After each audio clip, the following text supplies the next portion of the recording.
الحمدللہ وکفا والصلاة والسلام علی عباده الذین اصطفى خصوصا علی افضلہم وخاتم النبیین محمد الامین وعلی آلہ وصحبہ اجمعین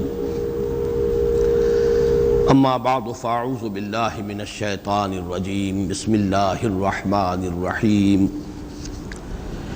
قل هو اللہ احد اللہ الصمد لم یلد ولم یولد ولم یکن لہ کفوا احد صدق اللہ العظیم رب اشرح لی صدری ویسر لی امری واحلل عقدۃ من لسانی یفقہوا قولی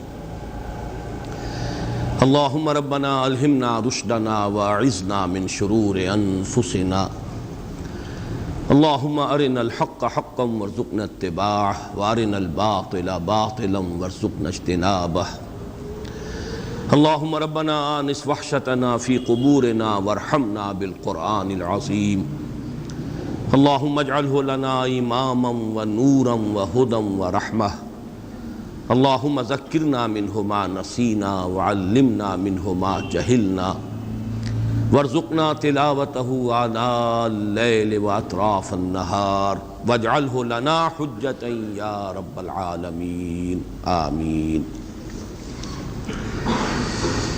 ہمارا آج کا درس بھی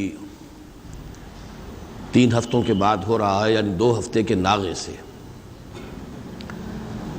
البتہ اب ارادہ یہ ہے اللہ تعالیٰ پورا کرائے کہ بقیہ 2 صورتیں جو آج کے بعد رہ جائیں گی، آج ہم سورہ اخلاص پڑھ رہے ہیں، پھر معوذتین رہ جائیں گی، تو ارادہ پختہ یہ ہے کہ اب ناغہ نہ ہو، اور 1 نومبر کو جمعہ آ رہا ہے تو 2 نومبر کو ہم سورۃ الفلق اور پھر 9 نومبر کو سورۃ الناس کا مطالعہ کر کے یہ سلسلے وار درس قرآن جو اب اپنے اختتام کو پہنچ رہا ہے، تو اس موقع پر ایک خصوصی تقریب کا بھی انعقاد کریں، اس لیے کہ اب اس کے بعد پھر اثر نو شروع سے قرآن حکیم کے درس کے سلسلے کا مجھے آغاز کرنا ہے، اور ارادہ یہ کیا ہے کہ آئندہ یہ درس ہفتے میں 2 مرتبہ، ہفتہ اور اتوار 2 دن تسلسل کے ساتھ، تاکہ پروگرس ہو سکے، اس لیے کہ یہ جو آخری منزل ہے ہماری سورہ حجرات کے بعد سے، اس کے دروس تو ریکارڈ ہو گئے ہیں، آڈیو میں بھی ویڈیو میں بھی، لیکن اس سے پہلے کے دروس شاذ ہی کہیں ہمارے پاس ریکارڈ میں ہے۔ اب جیسا جتنا بھی اللہ کو منظور ہوگا ابتدا سے، تو اس میں چاہتا ہوں کہ رفتار کچھ زیادہ ہو، تو ارادہ یہ کیا ہے کہ ہر ہفتے 2 درس ہوں تاکہ ہماری رفتار کچھ تیز ہو سکے۔ ایک نقطہ میں نے اس سے پہلے 2 مرتبہ بیان کیا ہے، آج تیسری مرتبہ دہرا رہا ہوں۔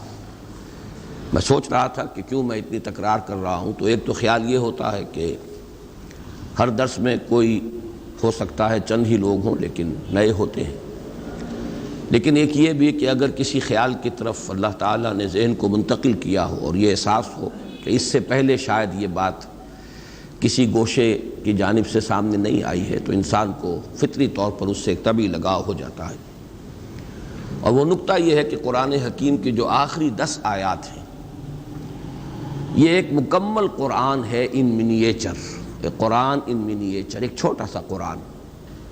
اور یہ کیوں ہے؟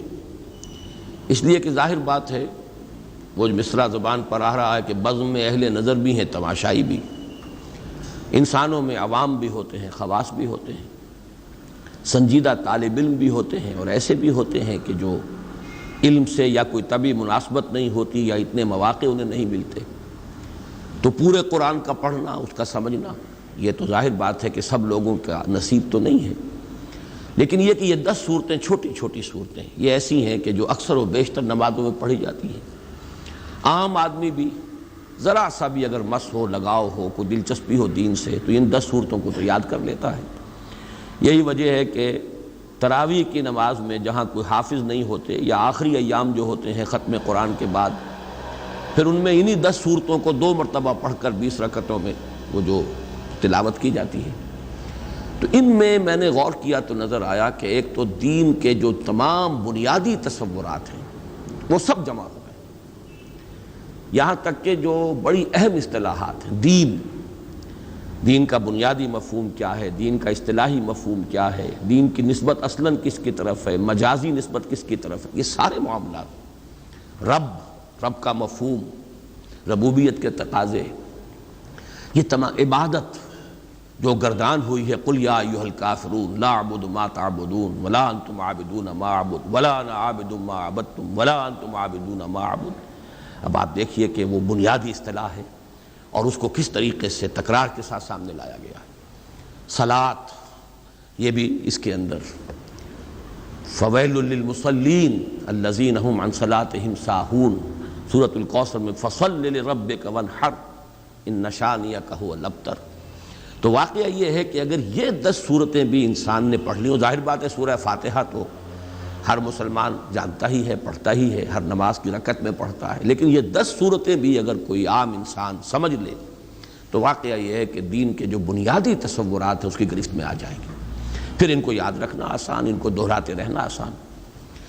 دوسرا اسی کا ذیلی نقطہ یہ ہے کہ اس میں ایک عجیب ترتیب مجھے محسوس ہوئی کہ پہلی 7 صورتوں کا تعلق در حقیقت سیرت النبی سے ہے، اور آخری 3 جن میں سے پہلی آج ہم پڑھ رہے ہیں، یہ دین کی بنیادی تعلیم جو ہے توحید۔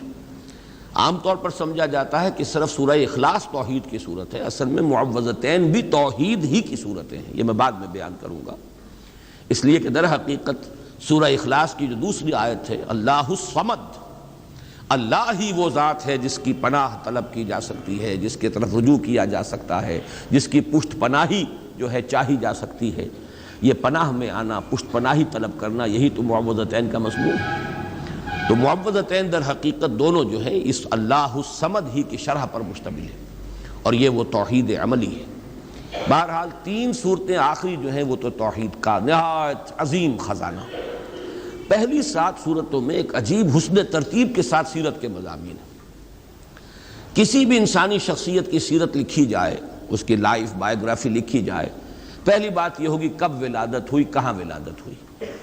سورۃ الفیل کیا ہے؟ عام الفیل میں ولادت ہوئی ہے، اور وہ اصحاب الفیل کون تھے جو خانہ کعبہ کو ڈھانے کے لیے ارادے سے آئے تھے، مکہ مکرمہ میں ہے، تو گویا کہ یہ حضور صلی اللہ علیہ وسلم کی ولادت کے ساتھ منسلک ہے سورۃ الفیل۔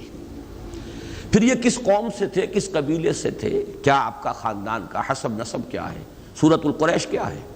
قریش آپ کا قبیلہ ہے جس کے آپ ایک فرد ہیں، ان کا کیا مقام تھا، اللہ کے ان پر کیا احسانات تھے، کس طرح انہوں نے ان احسانات کی ناشکری کی ہے، یہ ہے سورۃ القریش کا مضمون۔ لإلاف قریش إیلافہم رحلۃ الشتاء والصیف فلیعبدوا رب ھذا البیت الذی اطعمہم من جوع وآمنہم من خوف۔ پھر تیسری صورت، جس ماحول میں آپ پیدا کیے گئے، جہاں آپ کو اپنا عظیم فرض منصبی ادا کرنا تھا، اس کے کردار اور اخلاق کا عالم کیا تھا، یہ جو سورہ مبارکہ ہے۔ ارأیت الذی یکذب بالدین فذلک الذی یدعو الیتیم ولا یحض علی طعام المسکین فویل للمصلین الذین هم عن صلاتهم ساہون الذین هم یراؤون ویمنعون الماعون۔ یہ سارا کس کا بس بیان ہو رہا ہے؟ اہل مکہ کے حالات، ان کی اخلاقی پستی، دینی اعتبار سے جو زوال وہ آ چکا تھا، دین ابراہیمی کے جو مس کر چکے تھے، نماز کا حلیہ بگاڑ چکے تھے، کوئی نیکی تھی تو صرف ریاکاری کی نیکی تھی، حقیقت بر سے بالکل محروم۔ یہ وہ ماحول تھا جس میں کہ آپ کو یہ عظیم کام جو ہے سونپ کر بھیجا گیا، اصلاح کا اور انقلاب کا۔ پھر آپ کا ذاتی مقام و مرتبہ کیا ہے؟ انا اعطیناک الکوثر فصل لربک وانحر۔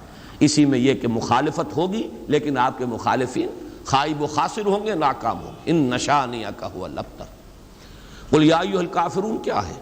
جب یہ مخالفت اور یہ تصادم، کشاکش حق و باطل کی اپنی انتہا کو پہنچ کر پھر ذرا نرمی پر آئی ہے اور مصالحت کی باتیں شروع ہوئی ہیں، تو یہ اعلان برات، قل یا ایھا الکافرون لا اعبد ما تعبدون ولا انتم عابدون ما اعبد۔ یوں سمجھیے کہ پورا مکی دور اس پہ آ گیا۔ اور آخری 2 صورتیں یہ انجام ہے، جیسا کہ میں عرض کر چکا ہوں، یہ ایک آیت کو 2 حصوں میں تقسیم کر دیجئے، جو سورہ بنی اسرائیل کی آیت ہے، قل جاء الحق وزهق الباطل اذا جاء نصر اللہ والفتح ورأیت الناس يدخلون فی دین اللہ افواجا۔ اس میں حضور صلی اللہ علیہ وسلم کی حیات طیبہ کے آخری دور کا نقشہ آ گیا، اور یہ کہ جو آپ کے سب سے کٹر دشمن تھے، سب سے زیادہ معاند ابو لہب اور اس کی بیوی، عورتوں میں سر فہرست ام جمیل، اور مردوں میں سب سے زیادہ یوں جس کے لیے میں نے وہ بڑے ثقیل الفاظ بھی آپ کو سنائے تھے، جو کہ یوں سمجھیے کہ نکما ترین انسان جو ہو سکتا ہے، پست ترین اخلاق کا اور سخت ترین مخالف اور قریب ترین عزیز، یہ سارے ترین جمع کیجئے تو وہ ایک شخص بنتا ہے ابو لہب، لیکن اس کے ہاتھ ٹوٹ گئے، وہ برباد ہو گیا، وہ تباہ ہو گیا۔ یہ در حقیقت ان چاروں کو جمع کیا جائے، یہ جو دونوں میں نے آپ کو صورتیں بیان کی ہیں، تو یہ ہے در حقیقت نبی اکرم صلی اللہ علیہ وسلم کے مشن کا وہ آخری وقت کہ آپ کا وہ مشن مکمل ہوا۔ تو یہ 7 صورتیں در حقیقت حضور صلی اللہ علیہ وسلم کی سیرت کے ساتھ متعلق ہے۔ باقی جو علم کے موتی ہیں، معرفت کے اعلیٰ علمی مضامین جو ہیں، وہ ان سے قطع نظر، وہ تو جو بھی ہیں ہمارے ان دروس میں بیان ہو گئے ہیں۔ پھر آخری 3 صورتیں جو ہیں، یہ ہے در حقیقت دین کی اصل تعلیم، لب لباب، دین توحید ہے، اسلام توحید 4 آیات میں سورہ اخلاص کے، اور پھر توحید ہی کا ایک عکس ہے۔ اور یہ توحید کیا ہے؟ توحید فی التعوذ، تعوذ پناہ صرف ایک کی طلب کی جائے۔ جیسے آپ کو معلوم ہے کہ توحید ہی کا تقاضا توکل، توحید فی التوکل، بھروسہ سوائے اس کے اور کسی پر نہ ہو، اللہ تتخذوا من دونی وکیلا۔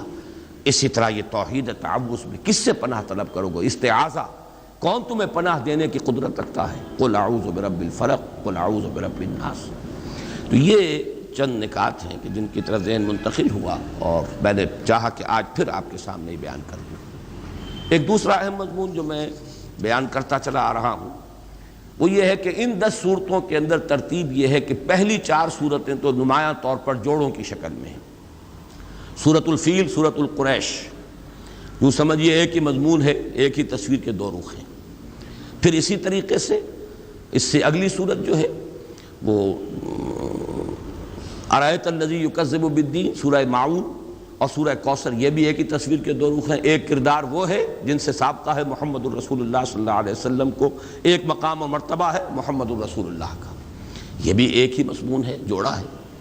البتہ پھر سورہ کافرون ایک منفرد مزاج کی صورت ہے۔ اگلی 2 صورتیں نمایاں طور پر جوڑے کی شکل میں ہیں، جاء الحق وزهق الباطل، یہ در حقیقت ایک ہی تصویر کے 2 رخ ہیں۔ حق آ گیا، حق کو غلبہ ہو گیا، اللہ کی مدد آ گئی، اللہ کی نصرت آ گئی، اور لوگوں کو دیکھا کہ وہ فوج در فوج داخل ہو رہے ہیں اللہ کے دین میں، اور اسی بات کو تبت یدا ابی لہب وتب، انجام جو ہے حق آیا ہے تو باطل گیا ہے، روشنی آئی ہے تو ظاہر بات ہے کہ اندھیرا بھاگ گیا ہے، وہ ہے تبت یدا ابی لہب۔ تو یہ دونوں صورتیں ایک جوڑے کی شکل میں ہیں، لیکن سورہ کافرون یہاں منفرد مزاج کی حامل ہے۔ اسی طرح سورہ اخلاص یہ انتہائی منفرد ہے، یہ تو گویا کہ توحید کے مضمون پر مشتمل ہونے کے اعتبار سے بھی گویا کہ تقاضا بھی یہ تھا کہ یہ منفرد ہی ہو، اس کا جوڑا کوئی نہ ہو۔ اس سے بھی آپ کو معلوم ہے سورہ یاسین، یہ جب ہم وہ حصہ پڑھ رہے تھے قرآن مجید کا تو میں نے بیان کیا تھا، اس کا کوئی جوڑا نہیں، وہ قلب کے مانند ہے۔ وہ جو صورتیں وہاں 13 صورتیں آئی ہیں، ان میں یہ درمیان میں یہ سورہ مبارکہ جو ہے ان کو اس طریقے سے رکھا گیا ہے، بلکہ 21 صورتیں ہیں، وہ دو گروپس جو ہیں مکی صورتیں، 10 ادھر اور پھر 10 ادھر، درمیان میں یہ سورہ یاسین ہے پریزائڈنگ پوزیشن میں، اور وہ بالکل منفرد ہے۔ اسی طرح سورہ اخلاص منفرد ہے۔ اگلی 2 صورتوں کو اندھا بھی جانتا ہے کہ یہ جوڑا ہے، معوذتین نام ہی ان کا جو ہے، 2 صورتیں جن میں تعوذ کی تلقین ہوئی ہے، قل اعوذ برب الفلق، قل اعوذ برب الناس۔ تو یوں سمجھئے کہ یہ آخری 6 صورتیں جو ہیں 2 سہ سوروں کی شکل میں ہیں۔ یہ سہ سوروں کی شکل میں ہونے سے اب ایک نقشہ بھی میں نے بلکہ آج اپنے کاغذ پر تو کھینچا تھا کہ اگر آپ 2 مثلثیں ساتھ ساتھ ڈرا کر لیں، ایک مثلث ادھر ہے، ایک مثلث ادھر ہے، تو یہ سہ سوروں کو ریپرزنٹ کریں گی۔ پہلا سہ سورہ ہے کافرون، نصر اور لہب۔ کافرون ہے اوپر پریزائڈنگ پوزیشن میں، اور اس کے ساتھ متعلق ہے جوڑے کی شکل میں سورۃ اللہب اور سورۃ النصر۔ ساتھ ہی دوسری مثلث ہے سورہ اخلاص، یہ ہے پریزائڈنگ پوزیشن میں، اور ان کے ساتھ جوڑا منسلک ہے معوذتین۔ اگر ان دونوں ٹرائنگلز کو، دونوں مثلثوں کو آپ برابر برابر رکھیں گے تو خود بخود ایک بات ابھرے گی، اور وہ میں اب چاہوں گا کہ اسے دوسرے اعتبارات سے بھی بہت واضح کر کے آپ کے سامنے رکھوں، کہ پھر بڑا گہرا ربط قائم ہو جاتا ہے سورہ کافرون میں اور سورہ اخلاص میں۔ یہ دونوں پریزائڈنگ پوزیشن میں ہیں، ان 2 سوروں میں، 2 سہ سوروں میں، دونوں ٹاپ کے اوپر ہیں، ادھر سورہ کافرون ہے، ادھر سورہ اخلاص ہے۔ کافرون کے ساتھ متعلق سورۃ النصر، سورۃ اللہب، سورۃ الاخلاص کے ساتھ متعلق سورۃ الفلق، سورۃ الناس۔ یہ دونوں جو ٹاپ پر ہیں، ان کے مابین جو ربط ہے ذرا اس کو آپ سمجھیے کہ کس کس اعتبار سے۔ اب نوٹ کیجئے، حضور کا عام طور پر معمول جو تھا، قرآن مجید کی قرأت جو آپ نماز میں کیا کرتے تھے تو وہ قریب کے جوڑے آپ لیتے تھے، سورۃ الاعلیٰ اور سورۃ الغاشیہ۔ حالانکہ سورہ غاشیہ بڑی ہے تعداد آیات کے اعتبار سے، لیکن یہ کہ جمعے کی نماز میں اور عیدین کی نمازوں میں چونکہ دونوں میں فذکر تذکیر کا حکم ہے، ان دونوں صورتوں کو جمع کرتے تھے، یا پھر سورہ جمعہ، سورہ منافقون یہ آپ جمع کرتے تھے۔ لیکن بعض جگہوں پر آپ کا ہم نے معمول دیکھا کہ اس اصول سے ہٹ کر کہیں سے ایک صورت لی ہے، کہیں سے دوسری لی ہے، تو اس میں بھی کوئی نہ کوئی مناسبت ہوتی ہے۔ سورہ کافرون اور سورہ اخلاص کا عجیب معاملہ ہے کہ اہم ترین جو سنتیں ہمارے ہاں نماز کی جو شمار ہوتی ہیں، ان میں حضور کا معمول ان دونوں کو جمع کرنے کا ہے۔ فجر کی 2 سنتیں، پہلی رکعت میں سورہ کافرون، دوسری میں سورہ اخلاص، درمیان میں 2 سورتیں چھوڑ دیں آپ۔ اسی طریقے سے طواف کی 2 رکعتیں بہت مشہور، بہت ہے، طواف کے ساتھ ان کا ایک بڑا گہرا ربط، پہلی میں سورہ کافرون، دوسری میں سورہ اخلاص۔ یہ جو ربط اور تعلق ہے اس کو اچھی طریقے سے سمجھ لیجئے کہ ان میں بڑی یعنی گہری مناسبت ہے ان دونوں صورتوں کے اندر۔ اور اسی کے ساتھ نوٹ کیجئے، یہی 2 صورتیں ہیں جن کے نام بے شمار ہیں اور ایک نام مشترک ہے۔ سورہ کافرون کے بارے میں یہ بات میں اس وقت بتانا بھول گیا کہ اس کا نام سورۃ الاخلاص بھی ہے۔ سورہ اخلاص ان دونوں صورتوں کا نام ہے، ویسے وہ زیادہ مشہور سورہ کافرون کے نام سے ہے، لیکن یہ کہ اس کے بھی نام بہت ہیں، اس کے بھی نام بہت ہیں۔ آج جو میں اس سورہ مبارکہ کے نام ہے وہ تو میں بعد میں آپ کو گنواؤں گا بھی، سورہ اخلاص کے نام۔ اور یہ عربوں کے اس مزاج کے مطابق ان کا ایک ذوق تھا، جس چیز سے انہیں زیادہ محبت ہوتی تھی، جس چیز کی زیادہ عظمت ہوتی تھی، اس کے نام بہت زیادہ رکھ دیتے تھے، مختلف پہلوؤں سے، مختلف صفات کے اعتبار سے۔ شیر کے آپ کو لیے ہزاروں لفظ مل جائیں گے۔ اب شیر کی ہر ادا کے اعتبار سے اس کا ایک علیحدہ نام ہو جائے گا۔ تلوار کے لیے، گھوڑے کے لیے بے شمار ان کے نام ہوں گے۔ اسی طرح جن صورتوں سے خصوصی محبت تھی صحابہ کرام کو، تو ان صورتوں کے انہیں نام رکھے ایک سے بہت زیادہ۔ ان دونوں صورتوں کا یہ بھی وصف مشترک ہے۔ الاخلاص دونوں کا نام ہے، المقشقشہ نام دونوں کا ہے۔ اچھا، اس میں جو اصل ربط ہے اس کو آپ پہچانیے، مانوی ربط۔ یہ سورہ کافرون اور سورہ اخلاص کے مابین بڑی یعنی مانوی جو ان دونوں کا ربط ہے اس کے اعتبار سے اہم بات ہے کہ سورہ کافرون میں ما اعبد، جسے میں پوجتا ہوں، یہ 2 مرتبہ آیا۔ تم نہیں پوجو گے جسے میں پوجتا ہوں، یا تم نہیں پوجتے ہو جسے میں پوجتا ہوں، اور میں نہیں پوجوں گا جسے تم پوجتے ہو، اور میں نہیں پوجتا جنہیں تم پوجتے ہو۔ ایک فطری سوال اٹھتا ہے کہ آپ کسے پوجتے ہیں؟ وہ کون ہے؟ اس کی صفات کیا ہے؟ اس کی شان کیا ہے؟ جیسے کہ روایات میں بھی الفاظ آتے ہیں کہ حضور سے پوچھا گیا صف لنا ربک، صفت بیان کیجئے نا ذرا، آپ کس کو پوچھتے ہیں؟ اسی طرح کہا گیا انصب لنا ربک، اپنے رب کا نسب نامہ ذرا بیان تو کریں، کس کو پوچھتے ہیں آپ؟ اس کے پیچھے جو اصل مسئلہ ہے وہ سمجھ لیجئے کہ جہاں تک لفظ اللہ ہے وہ تو مشترک ہے، وہ بھی اللہ کو پوچھتے تھے۔ یہ تو نہیں تھا کہ وہ اللہ کو نہیں مانتے تھے، اللہ کو مانتے تھے، اللہ کو پوچھتے تھے، اللہ سے دعائیں کرتے تھے، اللہم اللہم پکارتے تھے اللہ کو۔ تو کیسے کہتے ہیں حضور کہ میں جسے میں پوچھتا ہوں تم نہیں پوچھتے؟ مطلب کیا ہوا اس کا کہ نام مشترک ہے، تم نے اس کے صفات کچھ اور بنا لیے ہیں، تم نے اس کے ساتھ کچھ ایسی چیزیں شامل کر دی ہیں، وہ تمہارے اپنا ذہن کا تراشیدہ اللہ ہے، وہ اللہ نہیں ہے جس سے میں پوچھتا ہوں۔ کہ یاراں دیگرے رامی پرستند، نام مشترک ہے لیکن میں اس اللہ کو نہیں پوچھتا جسے تم پوچھتے ہو، وہ اللہ کوئی اور اللہ ہے، وہ تمہارے ذہن کا تراشیدہ اللہ ہے، اس کی صفات تم نے خود کوئی گھڑ لی ہے، اس کو تم نے گرا دیا ہے، مخلوقات کی صف میں لا کے کھڑا کر دیا، وہ میرا معبود نہیں ہے، میرا معبود کوئی اور ہے۔ نام سے دھوکہ نہ کھاؤ، نام مشترک ہے لیکن ان کا مدلول، اس نام کا اصل مصداق، اس نام سے مراد، اس نام کا مسمى بالکل جدا ہے۔ وہ ہے در حقیقت، وہ کون ہے؟ اس کا جواب ہے قل هو اللہ احد اللہ الصمد لم یلد ولم یولد ولم یکن له کفوا احد۔ تو معلوم یہ ہوا کہ چاہے نام مشترک تھا، قرآن مجید میں بارہا اس درس کے دوران میں نے آپ کو سنایا ہے کہ قرآن میں آتا ہے، ان سے پوچھئے آسمان زمین کس نے پیدا کیے؟ کہیں گے اللہ نے پیدا کی۔ من خلق السماوات والارض قل اللہ۔ یقول، وہ کہیں گے اللہ، لیکن یہ کہ یہ اللہ کے ساتھ انہوں نے جو اور تصورات شامل کر لیے ہیں، اب وہ اللہ نہیں رہا ہے جس کو میں پوچھتا ہوں۔ نام کا اشتراک ضرور ہے میرے اور تمہارے مابین، باقی یہ کہ اس اللہ کی شان بالکل جدا ہے اس معبود سے کہ جس کو تم پوج رہے ہو۔ اور وہ معبود کون ہے؟ وہ یہ ہے کہ جو اس سورہ مبارکہ میں بیان ہو رہا ہے، جس کی صفات کا، جس کی شانوں کا تذکرہ یہاں کیا جا رہا ہے۔ اب جیسا کہ میں نے عرض کیا تھا کہ سورہ اخلاص کے نام، ویسے امام رازی نے تو 20 نام گنوا دیے ہیں، لیکن میں جلدی سے آپ کو اس کے چونکہ مختلف مضامین کے اعتبار سے اس کی جو صفات ہیں اس کے پہلوؤں سے نام رکھ دیے گئے۔ سورۃ التفرید، فرد کر دینے والی صورت، یعنی اللہ تعالیٰ کی ذات کو علیحدہ کر دینے والی، بالکل ایک فرد کی حیثیت سے کہ کسی اور کے ساتھ کوئی اشتباہ نہ ہو۔ سورۃ التجرید، مجرد کر دینے والی، تمام وہ صفات جو ہیں کہ جن کے ساتھ متصف کر دیا گیا ہے دوسرے آلہہ کو، ان سب سے علیحدہ کر دینے والی۔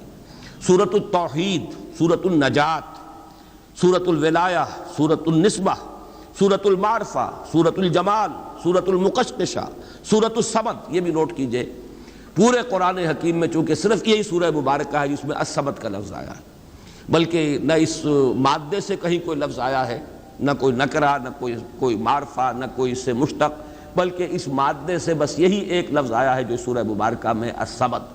تو سورۃ الصمد، سورۃ الاساس، یہ مختلف نام ہیں، اور جیسا کہ میں عرض کر چکا ہوں یہ ہے اصل میں اس بنیاد پر کہ عربوں کا مزاج تھا۔ یہ در حقیقت ان کے بہت ہی زیادہ یعنی قادر الکلام ہونے کا ایک مظہر ہے، ان کے اندر جو فصاحت و بلاغت کا ایک خاص ذوق تھا کہ اب ایک ہی شخص ہے فرض کیجئے، لیکن اس کے بہت سے اس کی صفات ہوں گی، اس کی شانیں، اس کی ادائیں، تو ہر ادا کے حوالے سے اس کا ایک علیحدہ نام، اس صفت کے حوالے سے اس کا نام۔ جیسے کہ آپ کو معلوم ہے خود اللہ تعالیٰ کے نام تمام کے تمام صفات ہی ہیں، اللہ کی ہر صفت کے ساتھ الف لام جوڑ دیجئے تو وہ اللہ تعالیٰ کا نام بن جاتا ہے۔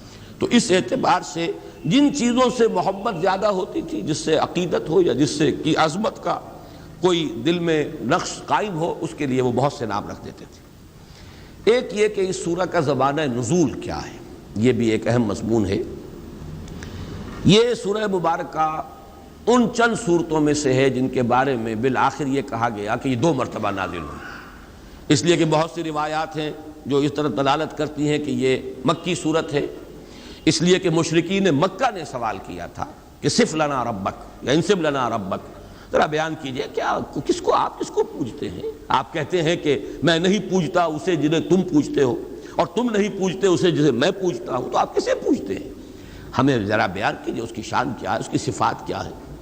تو اس اعتبار سے مکے میں ہی یہ سورہ مبارکہ نازل ہوئی، بہت سی اس کی جو ہے وہ روایات موجود ہیں۔ بعض روایات یہ کہ یہود نے سوال کیا تھا کہ آپ اللہ کی توحید کا اور اللہ کو پر ایمان لانے کی جو دعوت دے رہے ہیں تو کیا صفات ہیں اس کی، تو یہ سورہ مبارکہ نازل ہوئی۔ تو یہ مختلف روایات ہیں، اور اس پر میں سمجھتا ہوں کہ حق ادا کر دیا ہے مولانا مودودی مرحوم نے تفہیم القرآن کے، اس کا جو اب ہر سورت کا وہ ایک مقدمہ لکھتے ہیں، تو تمام روایات جمع کر دی ہیں، اور پھر ایک بہت ہی اہم اور بہت فیصلہ کن قول فیصل جو ہے انہوں نے لکھا ہے، بہت جامع، اور اس سے ثابت یہی ہے، اکثر لوگوں کی رائے بھی یہی ہے، لیکن اس کو بیان کرنے کا اسلوب وہاں پر بہت عمدہ ہے مولانا مودودی مرحوم کا، اور وہ یہ کہ یہ ہے مکی، لیکن چونکہ جب بھی حضور سے پوچھا گیا اللہ کے بارے میں تو حضور نے یہی صورت پڑھ دی، تو مغالطہ ہو گیا لوگوں کو، شاید یہ بھی نازل ہوئی ہے، اور یہ میں پہلے بھی بیان کر چکا ہوں۔ جیسے وہ مشہور واقعہ جو حضرت عمر رضی اللہ تعالیٰ عنہ کا حضور کے انتقال کے بعد جو جذباتی ایک کیفیت ہو گئی تھی، اور آپ نے تلوار کھینچ لی تھی اور فرمایا تھا کہ جو کہے گا کہ محمد کا انتقال ہو گیا اسے قتل کر دوں گا، تو ایک خاص جذباتی کیفیت تھی، ایک جذب کا عالم تھا۔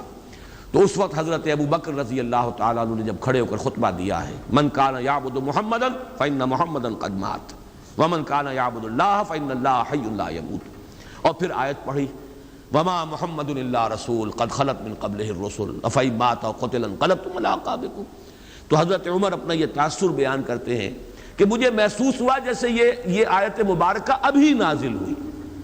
اب ظاہر بات ہے حضرت عمر کا معاملہ تو اور ہے، وہ تو قرآن کے جاننے والے اور قرآن کے عالم تھے، انہیں معلوم تھا یہ کہ آیت کب نازل ہوئی ہے، لہذا انہوں نے تو الفاظ یہ کہ گویا کہ ابھی نازل ہوئی ہے، یعنی اس وقت کا تاثر اتنا گہرا ہوا اس آیت کے پڑھنے کا، جو حضرت ابوبکر نے جب اس کا حوالہ دیا تو تاثر اتنا گہرا تھا خود حضرت عمر کے دل پر کہ آپ فرماتے ہیں کہ میں نے محسوس کیا کہ گویا یہ آیت ابھی نازل ہوئی۔ لیکن عام لوگوں کا تصور، ظاہر بات ہے کہ ہر شخص کو قرآن کا اتنا جاننے والا نہیں تھا۔ کتنے لوگ تھے کہ جن کے پاس قرآن مجید پورا موجود بھی نہیں تھا، مصحف کہاں تھے؟ یہ مصحف کی شکل میں تو حضرت ابوبکر کے زمانے میں جمع کیا گیا، ورنہ باقاعدہ ما بین الدفتین کتابی شکل میں حضور کے زمانے میں قرآن تھا ہی نہیں۔ تو ایسے مواقع پر جب بھی کسی نے کوئی سوال کیا اللہ تعالیٰ کی ذات و صفات کے بارے میں اور حضور نے یہ صورت پڑھ دی، تو کسی شخص کو کہ جو اس مجمع میں موجود ہو یہ گمان ہو سکتا ہے کہ یہ صورت ابھی نازل ہوئی ہے، اس سوال کے جواب میں نازل ہوئی ہے۔ اور اس اعتبار سے یہ رائے بھی بن گئی کہ یہ گویا کہ مدنی صورت ہے، لیکن یہ کہ مضامین کو دیکھیے، اس کا اسلوب دیکھیے، اس کا سٹائل دیکھیے، سب کے سب قطعی الثبوت ہے یہ شے کہ یہ سورہ مبارکہ صرف مکی نہیں، مکی دور کے بھی بالکل ابتدائی زمانے سے متعلق ہے۔ اس کے لیے بھی جو ایک برہان قاطع دی ہے مولانا مودودی نے، وہ بہت ہی کنونسنگ ہے، اس لیے کہ اس میں جو لفظ احد آیا ہے، یہ بعد میں اس کی مزید جو تشریح کروں گا تو وہ بات سامنے آ جائے گی، سوائے اللہ کی ذات کے یہ لفظ صفت کے اعتبار سے کسی اور کے لیے مستعمل نہیں، نہ اس سے پہلے اس کا استعمال تھا، یہ صرف نازل ہوا قرآن مجید میں اللہ کی ذات کے لیے صفت کے طور پر۔ اس اعتبار سے غور کیجئے تو جب حضرت بلال کے واقعات آتے ہیں رضی اللہ تعالیٰ عنہ، جب امیہ ابن خلف جو ان کا آقا تھا، جب انہیں سخت سزائیں دیتا تھا اور جب تپتی ہوئی زمین پر لٹا کر اور ایک بھاری پتھر سینے پر بھی رکھ دیتا تھا اور اوپر سے آگ برسا رہا ہوتا تھا مکے کا سورج، اس وقت بھی ان کی زبان سے لفظ نکلتا تھا احد احد احد احد احد احد، وہ کسی درجے میں بھی کمپرومائز کرنے کے لیے تیار نہیں۔ تو یہ احد اس وقت جو ان کی زبان سے نکل رہا ہے، یہ قطعی ثبوت ہے اس کا کہ یہ سورہ مبارکہ اس وقت نازل ہو چکی تھی، اور اسی کے حوالے سے قل هو اللہ احد اللہ الصمد، تو یہ احد کا لفظ جو ہے یہ تو بڑی قطعی میں سمجھتا ہوں کہ دلیل ہے اس بات کی کہ حضرت بلال، یہ سن 4 یا 5 کا واقعہ، یہ تعذیب المسلمین کا آغاز سن 4 میں ہوا ہے، سن 5 میں وہ اپنے عروج کو پہنچ گیا، پرسیکیوشن مسلمانوں کی، اور ان میں ظاہر بات ہے کہ سب سے زیادہ جو بھی اس کا نشانہ بنے اس تشدد کا، وہ غلاموں کے طبقے سے جو لوگ ایمان لائے تھے، تو یہ وہ دور ہے۔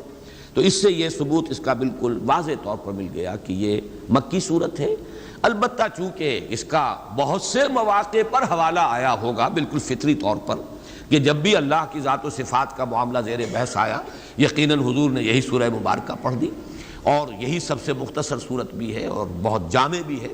اس اعتبار سے کچھ حضرات کو اگر یہ مغالطہ ہو گیا ہو کہ یہ مدینے میں نازل ہوئی ہے تو وہ بات قرین قیاس سے سمجھ میں آتی ہے۔ ایک اور موضوع میں چاہتا ہوں وہ بھی آپ کے سامنے واضح ہو جائے، پہلے بھی میں نے کہا لفظ استعمال کیے، جس چیز سے عربوں کو خاص محبت ہو جاتی تھی اس کے نام بہت سے رکھتے تھے، اس سورہ مبارکہ سے صحابہ کرام کو جس درجے شغف تھا، جتنی محبت تھی، اس کے ضمن میں کچھ واقعات بیان ہوئے۔ ایک روایت کے جو بخاری اور مسلم دونوں میں ہے اور اس کی راویہ ہیں حضرت عائشہ صدیقہ رضی اللہ تعالی عنہا، اس میں واقعہ بیان ہوا ہے کہ حضور نے کوئی دستہ بھیجا کسی مہم پر، اور ایک اس کے سردار، ظاہر بات ہے امیر تھے، امیر الجیش، اب جہاں بھی نماز پڑھی جاتی تھی تو وہی امیر امام بھی ہوتے تھے، تو وہ ہر رکعت میں چاہے اور قرآن مجید کا کوئی حصہ پڑھیں لیکن آخر میں قل هو اللہ احد ضرور پڑھتے تھے۔ کچھ لوگوں نے منع کیا یہ آپ کیوں کرتے ہیں، یا تو پھر قل هو اللہ احد ہی پڑھیے، یا یہ کہ جب آپ نے کچھ اور آیتیں پڑھ لی ہیں تو جو تقاضا ہے نماز کی ہر رکعت میں قرآن مجید کے پڑھنے کا وہ پورا ہو گیا، تو ہر رکعت میں آپ کیوں یہ سورہ اخلاص بھی تلاوت کرتے ہیں؟ تو انہوں نے کہا بھائی مجھے اس سے بڑی محبت ہے اور میں نہیں پڑھ سکتا قرآن مجید کی، یعنی نماز کی کوئی رکعت میرے لیے ممکن نہیں ہے کہ اس صورت کے بغیر۔ پھر واپس آ گئے تو حضور سے شکایت کی گئی کہ یہ کرتے تھے وہ، یعنی شکایت کی گئی یا بتایا گیا تاکہ حضور کی رائے معلوم ہو کہ آیا وہ صحیح کرتے تھے یا غلط کرتے تھے۔ تو حضور نے پوچھا کہ ان سے تم نے یہ بھی سوال کیا کہ ایسا کیوں کرتے ہیں؟ تو انہوں نے جواب دیا جی ہاں ہم نے پوچھا تھا، وہ کہتے ہیں مجھے اس سے بہت محبت ہے اس سورہ مبارکہ سے۔ تو حضور نے فرمایا، اب یہ الفاظ نوٹ کر لیجئے، اخبروہ ان اللہ تعالی یحبہ، اسے خبر دے دو، خوشخبری دے دو کہ اگر اسے اس صورت سے محبت ہے تو اللہ اس سے محبت کرتا ہے۔ یہ اس سورہ مبارکہ کی شان ہے۔ جیسے میں نے وہ سورۃ العصر والا جو کتاب چاہے اس میں وہ روایت نقل کی ہے کہ حضور کے صحابہ کا یہ معمول تھا، کان الرجلان من اصحاب النبی صلی اللہ علیہ وسلم اذا التقیا لم يتفرقا حتى يقرأ احدهما على الاخر سورۃ العصر۔ جب کوئی دو صحابی آپس میں ملاقات فرماتے تھے تو ایک دوسرے سے جدا نہیں ہوتے تھے جب تک سورۃ العصر نہ پڑھ لیں۔ تو چونکہ وہ ہدایت، عملی ہدایت، وہ زندگی کے اندر کیا رخ اختیار کرنا ہے، اس کے اعتبار سے جامع ترین سورت جو ہے وہ سورۃ العصر ہے۔ تو اس کا تذکرہ، اس کی یاد، اس کی تذکیر، اس کو ذہن میں مستحضر رکھنا، اس کو ایک دوسرے کو یاد دلاتے رہنا، یہ ان کا مزاج تھا۔ اسی طرح یہ سورہ مبارکہ اللہ تعالیٰ کی توحید پر جس قدر جامع ہے، اس کے حوالے سے صحابہ کا اسی طرح کا واقعہ جو ہے بخاری میں ایک اور روایت ہے حضرت انس سے رضی اللہ تعالیٰ عنہ، یہ ذرا اس سے برعکس معاملہ ہے۔ یعنی وہ تو یہ کرتے تھے صحابی کہ ہر رکعت میں جو حصہ پڑھا قرآن مجید کا، اس کے بعد سورہ اخلاص پر اس رکعت کو ختم کیا۔ یہ مسجد قباء میں ایک امام مقرر کیے گئے، انصار کا قبیلہ تھا یہ جو آباد تھے قباء کی بستی میں، تو وہاں جو جن صاحب کو امامت کے جو فرائض سر انجام دیتے تھے مسجد قباء میں، ان کا طرز عمل یہ تھا کہ ہر رکعت میں پہلے سورہ اخلاص پھر کوئی اور مقام۔ یہ گویا کہ بات تو وہی ہوئی، لیکن یہ ان سے بھی آگے تھے اس معاملے میں کہ ہر رکعت میں پہلے سورہ اخلاص اور اس کے بعد کوئی اور آیات۔ ان سے بھی یہی معاملہ ہوا، ان سے بھی کہا گیا آپ ایسا کیوں کرتے ہیں، اور پھر یہ کہ ان کی بھی بات پہنچائی گئی حضور تک۔ حضور نے بلایا، کیوں کرتے ہو ایسا؟ ان کا حضور مجھے اس صورت سے بہت محبت ہے۔ آپ نے فرمایا حبک ایہا ادخلک الجنہ، تیری جو محبت اس صورت سے ہے وہ تجھے جنت میں پہنچا دے گی، بلکہ الفاظ تو یہ اس نے تجھے جنت میں داخل کر دیا، ادخلک الجنہ، داخل کر دیا اس نے تجھے جنت میں، اس محبت نے کہ جو تجھے اس سورہ مبارکہ سے۔ تو یہ اس سورہ مبارکہ کے ساتھ صحابہ کرام ان کا ایک خصوصی شغف اور ان کی ایک انتہائی جو ایک قلبی محبت کا معاملہ ہے، اس کے لیے یہ واقعہ ذہن میں رکھیے۔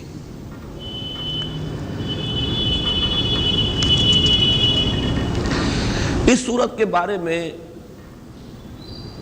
ویسے تعجب کے ساتھ بیان کر رہا ہوں کہ مولانا اصلاحی صاحب نے ایک جملہ لکھا ہے، بعض لوگ اسے ثلث قرآن کے مساوی قرار دیتے ہیں، حالانکہ صحیح ترین روایات میں یہ خود حضور کا قول ہے۔ یعنی مجھے حیرانگی اس پر ہے کہ اتنی صحیح، اچھا قول قبول بھی کر رہے ہیں، اس کی توجیہ بھی بیان کر رہے ہیں۔ یہ ثلث قرآن کیوں ہے؟ اس لیے ہے کہ اگر دین کا آپ تجزیہ کریں گے، دین کی جڑ و بنیاد ایمان ہے، ایمان کے 3 اجزاء ہیں، توحید، معاد اور رسالت۔ یہ 3 بنیادی آرٹیکلز آف فیتھ جنہیں آپ کہیں گے، ان کا نام مجموعی ایمان ہے۔ ایمان جڑ ہے، دین کی بنیاد ہے۔ لہذا جب 3 میں سے ایک کے اوپر یہ نہایت جامع صورت ہو گئی تو معلوم یہ ہوا کہ پھر یہ ثلث قرآن کے مسائل توجیہ بھی کر رہے ہیں، قول بھی نقل کر رہے ہیں، لیکن وہ قول جو محمد الرسول اللہ صلی اللہ علیہ وسلم کا ہے اور جو صحیح ترین احادیث میں وارد ہوا ہے، اس کی طرف بھی حوالہ اس طرح دینا یہ مجھے سمجھ میں نہیں آتا ہے۔ کہ ظاہر بات ہے کہ یہ تفسیر کا حصہ، تدبر قرآن کا یہ حصہ مولانا اصلاحی صاحب نے اب اس عمر کو پہنچ کر لکھا ہے جس میں قوا ضعیف ہو جاتے ہیں، اور معلوم ایسا ہوتا ہے کہ کچھ حدیث نبوی سے کچھ ایسا بعد پیدا ہو چکا تھا مزاج میں کہ جہاں انہیں اختلاف ہے وہاں تو ظاہر بات ہے کہ وہ جس حدیث کو بھی چاہیں اٹھا کر پھینک دیں، وہ تو اس لیے کہ اختلاف ہے انہیں، اس کے اوپر جو جرح کرنی ہو، جو نقد کرنی ہو، لیکن جہاں اتفاق ہے اس مضمون سے اتفاق ہے جو اس حدیث میں بیان ہوا، لیکن اس کا حوالہ بھی حدیث کے اعتبار سے نہیں دے رہے، میں اس پر سوائے تعجب کے اور کسی بات کا اظہار نہیں کر سکتا۔ اس کو ثلث قرآن قرار دیا خود محمد الرسول اللہ صلی اللہ علیہ وسلم۔ یہ روایت مسلم، صحیح مسلم میں ہے حضرت ابو الدرداء رضی اللہ تعالی عنہ سے، اور صحیح بخاری میں ہے حضرت ابو سعید الخدری رضی اللہ تعالی عنہ سے، اور حضرت ابن عباس اور حضرت انس سے بھی مروی ہے۔ مختلف روایات دوسری اور جو صحاح ستہ کی کتابیں ہیں، بقیہ جو ہیں 4 کتابیں، ان میں روایات ہیں بہت سے صحابہ سے، اور اس میں یہ ہے کہ حضور نے فرمایا کہ کیا تم میں سے کسی شخص کے لیے یہ ممکن نہیں ہے کہ ہر رات 1/3 قرآن پڑھ لیا کرے؟ تو صحابہ نے عرض کیا حضور کس کے لیے یہ ممکن ہے؟ ظاہر بات ہے مشقت ہے، دن کی محنت ہے، وہاں کوئی اس طرح کے مرفہ الحال لوگ تو شاذ ہی کوئی ہوں گے، بڑی محنت اور مشقت کے ساتھ اپنے معاش کا معاملہ چلتا تھا۔ ثلث قرآن، 1/3 قرآن، 10 پارے قرآن ہر رات کو پڑھنا کس کے لیے ممکن؟ تو آپ نے فرمایا سورہ اخلاص پڑھ لیا کرو، وہ ثلث قرآن کے مساوی ہے۔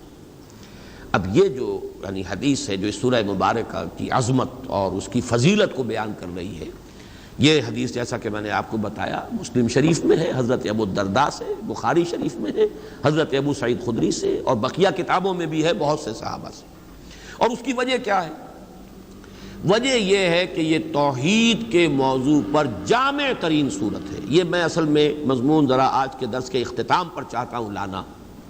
ویسے یہاں صرف اشارہ کر دوں کہ آج سے کوئی 15 یا 17 سال قبل میں نے ایک تقریر ریڈیو پر کی تھی آیت الکرسی پر، وہ چھپی ہوئی بھی ہے۔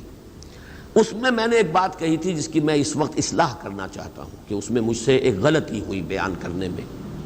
وہ غلطی یہ ہوئی کہ میں نے یہ قرار دیا، وہاں تقابل کیا کہ آیت الکرسی توحید فی الصفات پر جامع ترین آیت ہے، اور حضور کے چونکہ الفاظ ہیں کہ قرآن مجید کی آیات کی سردار آیت الکرسی ہے، تمام آیات قرآنیہ میں سب سے زیادہ افضل اور سردار تمام آیات کی آیت الکرسی ہے۔ کیوں ہے؟ توحید پر ہے، لیکن توحید اس میں اس وقت مجھے یہ محسوس ہوا کہ زیادہ اس میں توحید صفات کا بیان ہے، اور وہاں میں نے یہ جملہ لکھا ہے کہ جب کہ سورہ اخلاص یہ تمام سورتوں کی یہ سردار ہے، آیت الکرسی تمام آیتوں کی سردار ہے، اور سورۃ الاخلاص یہ تمام سورتوں کی سردار ہے، اور یہ توحید فی الذات پر نہایت جامع ہے۔ اس میں جو میں اصلاح کر رہا ہوں وہ یہ ہے کہ یہ سورہ مبارکہ صرف توحید فی الذات کے نہیں، یہ توحید فی الذات، توحید فی الحقوق، توحید فی الصفات، توحید عملی، اور سب سے اونچی توحید ایک ہے توحید وجودی، ان تمام کو اپنے اندر جمع کرنے والی صورت ہے۔ واقعہ یہ ہے کہ یہ جب تک بات سامنے نہیں آئے گی، اس کی عظمت، اس درجے، اس کے ساتھ صحابہ کی محبت، ثلث قرآن کے مساوی اس کا قرار دے دینا، جب تک کہ یہ تمام پہلو جو ہے توحید کے وہ سامنے نہ آ جائیں کہ اس ایک صورت میں اللہ تعالیٰ نے جمع کر دیا ہے، تو یہ اس کی عظمت نکھر کر سامنے نہیں آتی۔ اور یہ قول مبارک نبی اکرم صلی اللہ علیہ وسلم کا کہ یہ ثلث قرآن کے مساوی ہے، اس کی صحیح توجیہ جو ہے، ویسے یہ کہ مستند ہے ان کا فرمایا ہوا، حضور نے جو بات کہی سر آنکھوں پر، لیکن یہ کہ اس بات پر ایک انشراح ہو، علی وجہ البصیرت ایک انسان پہچانے کہ ہاں یہی بات ہے اور یہ اس بنیاد پر ہے، تو یہ بات نہیں حاصل ہو سکتی جب تک کہ یہ بات سامنے نہ آ جائے کہ یہ چاروں قسم کی توحیدیں، توحید وجودی، توحید عملی، توحید ذاتی، توحید صفاتی، ایک ایک آیت میں ایک ایک توحید کو نہایت ہی مختصر بلکہ گنتی کے الفاظ کے اندر جمع کر لیا گیا ہے۔ اب آئیے ہم اس سورہ مبارکہ کا لفظ بلفظ مطالعہ شروع کرتے ہیں۔ قل هو اللہ احد، کہہ دو وہ اللہ ایک ہے یا یکتا ہے یا اکیلا ہے یا بے ہمہ ہے، سب سے الگ ہے۔ یہ میں نے چند جملے جو ہیں علیحدہ علیحدہ بیان کیے ہیں، احد کی تعبیر میں جو مختلف اسلوب اختیار کیے گئے ہیں میں نے ان سب کو آپ کے سامنے پیش کر دیا۔ پہلے تو اس جملے کی ترکیب کے بارے میں رائے سمجھ لیجئے۔ ایک رائے یہ ہے کہ قل اس کے بعد ہوا جو ہے یہ ضمیر شان ہے، یہ ترکیب کے اندر شمار میں نہیں آئے گی۔ مبتدا ہے اللہ، احد خبر ہے، اللہ مبتدا، احد خبر، جملہ خبریہ بن گیا، جملہ اسمیہ خبریہ۔ اور یہ ہوا جو ہے یہ صرف اضافی طور پر ضمیر شان کی حیثیت سے آئی۔ ایک رائے یہ کہ نہیں، ہوا مبتدا ہے، اللہ اس کی خبر اول ہے، وہ اللہ ہے، اکیلا ہے، گویا کہ دو خبریں ہیں، خبر اول اللہ اور خبر دوم احد، یا خبر اللہ اور اس کا بدل احد۔ یہ دو انداز ہیں ترکیب کے کہ جو اس ایک جملے کے کیے گئے ہیں، اور اس کے اندر دونوں کے اندر پورے دلائل موجود ہیں، اور مفہوم اور مدلول کے اعتبار سے ان میں کوئی خاص فرق واقع نہیں ہوتا۔ جیسا کہ میں بیان کر چکا ہوں، اس کی تقریب کیا ہوئی؟ میرے نزدیک اس کی صحیح ترین تقریب جڑتی ہے سورہ کافرون سے، اور خاص طور پر حضور کے اس فرمانے سے، میں نہیں پوچھتا جسے تم پوچھتے ہو۔ تو پھر کسے پوچھتے ہیں آپ؟ من ہوا، کس کو آپ پوچھتے ہیں؟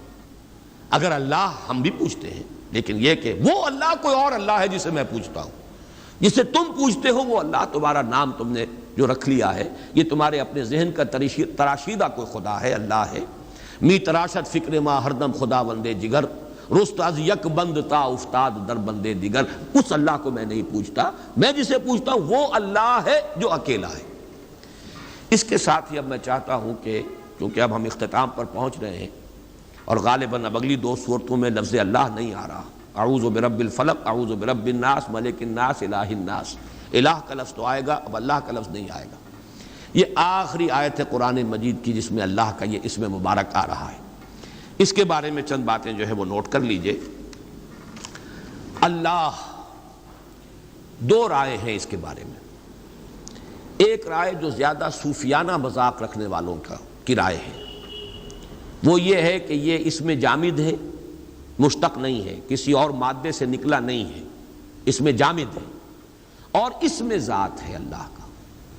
اسم ذات لاہور شہر کا نام ہے، بس اب اس کو کہاں سے نکلا، کیا نکلا، نکلا کہیں سے نہیں ہے، تو ایک علامت کے طور پر ہے، اس کو اسم جامد کہتے ہیں۔ مشتق وہ ہے جو کسی مادے سے نکلا ہو، فعل سے فاعل اور مفعول اور فعال یہ سب کے سب بنتے چلے گئے، استفعال یہ سب کے سب اس سے مشتق ہے۔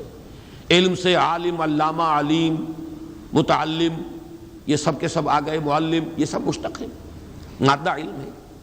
لیکن ایک رائے جو زیادہ تر صوفیانہ مزاج رکھنے والے لوگوں کی ہے، وہ یہ ہے کہ یہ اسم جامد ہے، کسی سے نہیں بنا، کوئی اس کا مادہ نہیں، اور یہ اسم ذات ہے۔ یہ خاص طور پر میں اس لیے کہہ رہا ہوں کہ صوفیہ کے بعض حلقوں میں اللہ کے لفظ کے ساتھ بالکل وہی معاملہ کیا جاتا ہے جو لفظ اوم کے ساتھ ہندوؤں میں کیا جاتا ہے۔ اوم کاغذ پر لکھ کر پھر اس پر نگاہ جماتے ہیں، توجہ کرتے ہیں، ارتکاز کرتے ہیں۔ یہ ایک سائیکولوجیکل ایکسرسائز، ایک نفسیاتی ریاضت اور مشقت ہے۔ ظاہر بات ہے اس کے کچھ نہ کچھ اثرات تو ہوتے ہیں۔ طبیعت کے اندر اس طرح توجہ کا اگر ارتکاز کیا جائے گا کسی چیز پر، اس سے کچھ اس کے اثرات اور نتائج پیدا ہوتے ہیں۔ تو وہ چیزیں جو اوم کے کلمے کے ساتھ ہیں ہندوؤں میں، وہی اللہ کو لکھ کر اور اسی طریقے سے اس کا نقش بنا کر پھر اس کے اوپر نگاہوں کا جمانا، توجہ کا ارتکاز، اور یہ سارے معاملے وہاں ہو رہے ہیں۔ اور اسی لیے وہ کہتے ہیں یہ بس اللہ کا اسم ذات ہے، یہ اس کے معنی کو چھوڑ دو، اس کا مفہوم یہ کہاں سے نکلا ہے، کہاں سے بنا ہے، اس سے کوئی تعلق نہیں۔ مجھے اس رائے سے اختلاف ہے۔ مولانا اصلاحی صاحب نے بھی، آج میں نے دیکھا پھر جب انہوں نے تفسیر تدبر قرآن شروع کی تو انہوں نے آیت بسم اللہ میں لفظ اللہ پر بحث کی، اگرچہ بہت مختصر بحث کی ہے، اس کا حق ادا نہیں کیا جیسا کہ کیا جانا چاہیے تھا، لیکن یہ رائے ظاہر کی ہے کہ یہ مشتق ہے، الہ پر الف لام داخل کر کے اللہ بنا ہے، مادہ اس کا الف لام ہے۔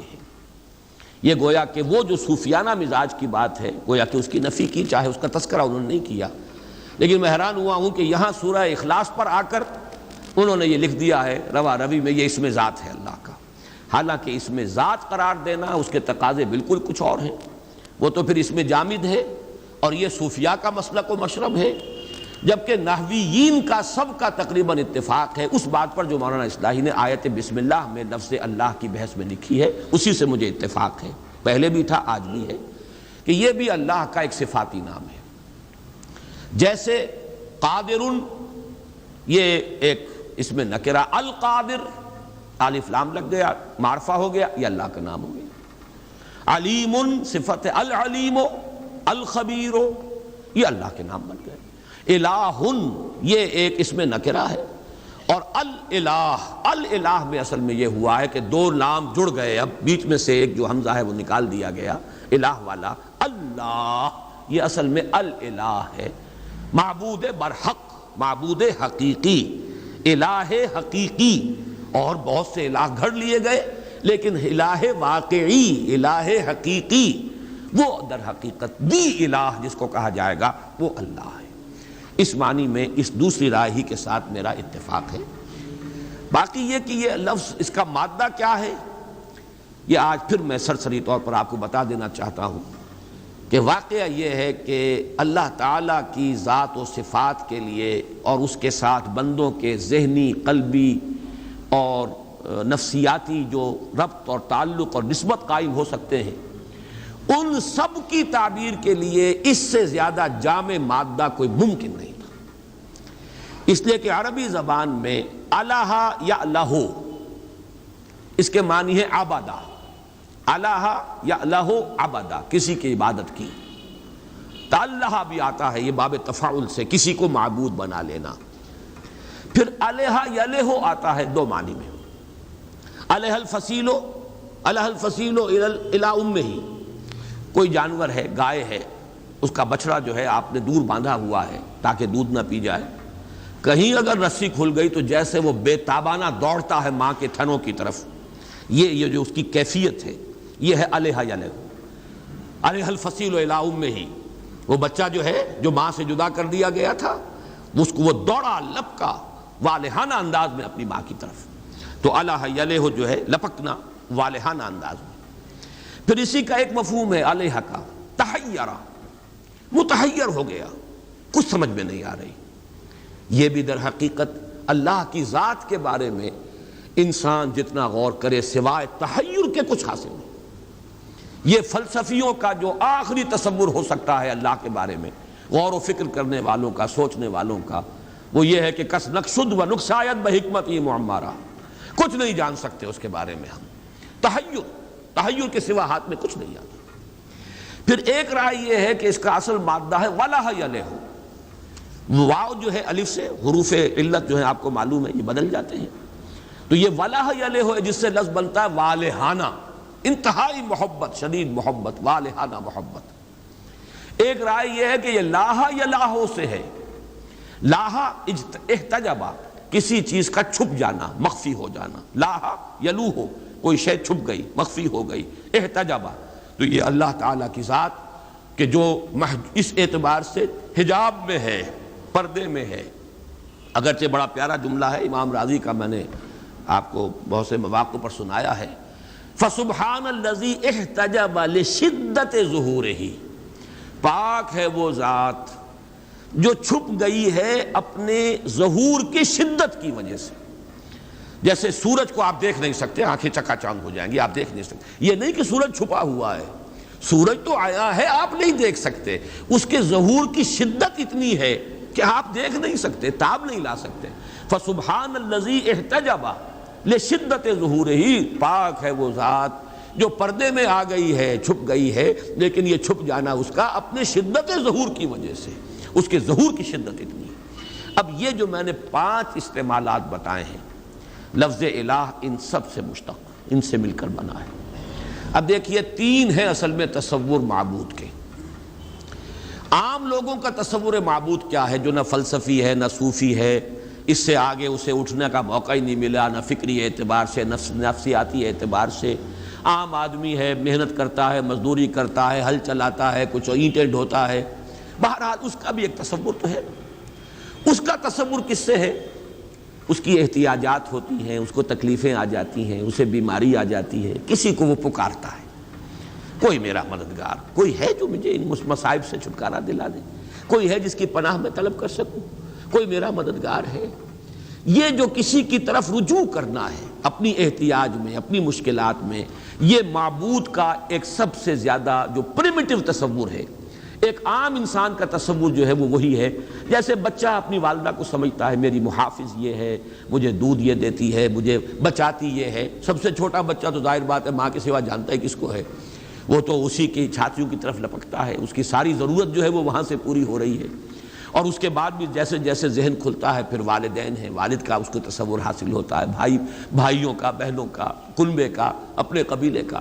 لیکن یہ جو ہے کہ اپنی ضروریات کے لیے کسی کی طرف رجوع کرنا، مدد کی ضرورت ہو تو کس کو پکاروں، کہیں کو ضرورت ہو تو کس سے جا کر درخواست کروں کہ میری ضرورت پوری کر دے، یہ ہے تصور کہ جو ایک عام انسان کا ہے، اور عبادت کا تقاضا اس میں ابھرتا ہے در حقیقت اس اعتبار سے۔ اس اعتبار سے تو وہ الہ الفصیل الی امہ، جیسے کہ بچہ لپکتا ہے ماں کی طرف، ایسے ہی فطرت انسانی میں ایک لپک موجود ہے، کسی ہستی کی طرف وہ لپکتا ہے اپنی دستگیری کے لیے، اپنی مدد کے لیے، اپنی مشکل کشائی کے لیے، اپنے مسائل کے حل کے لیے۔ یہ ہے تصور عوام کا۔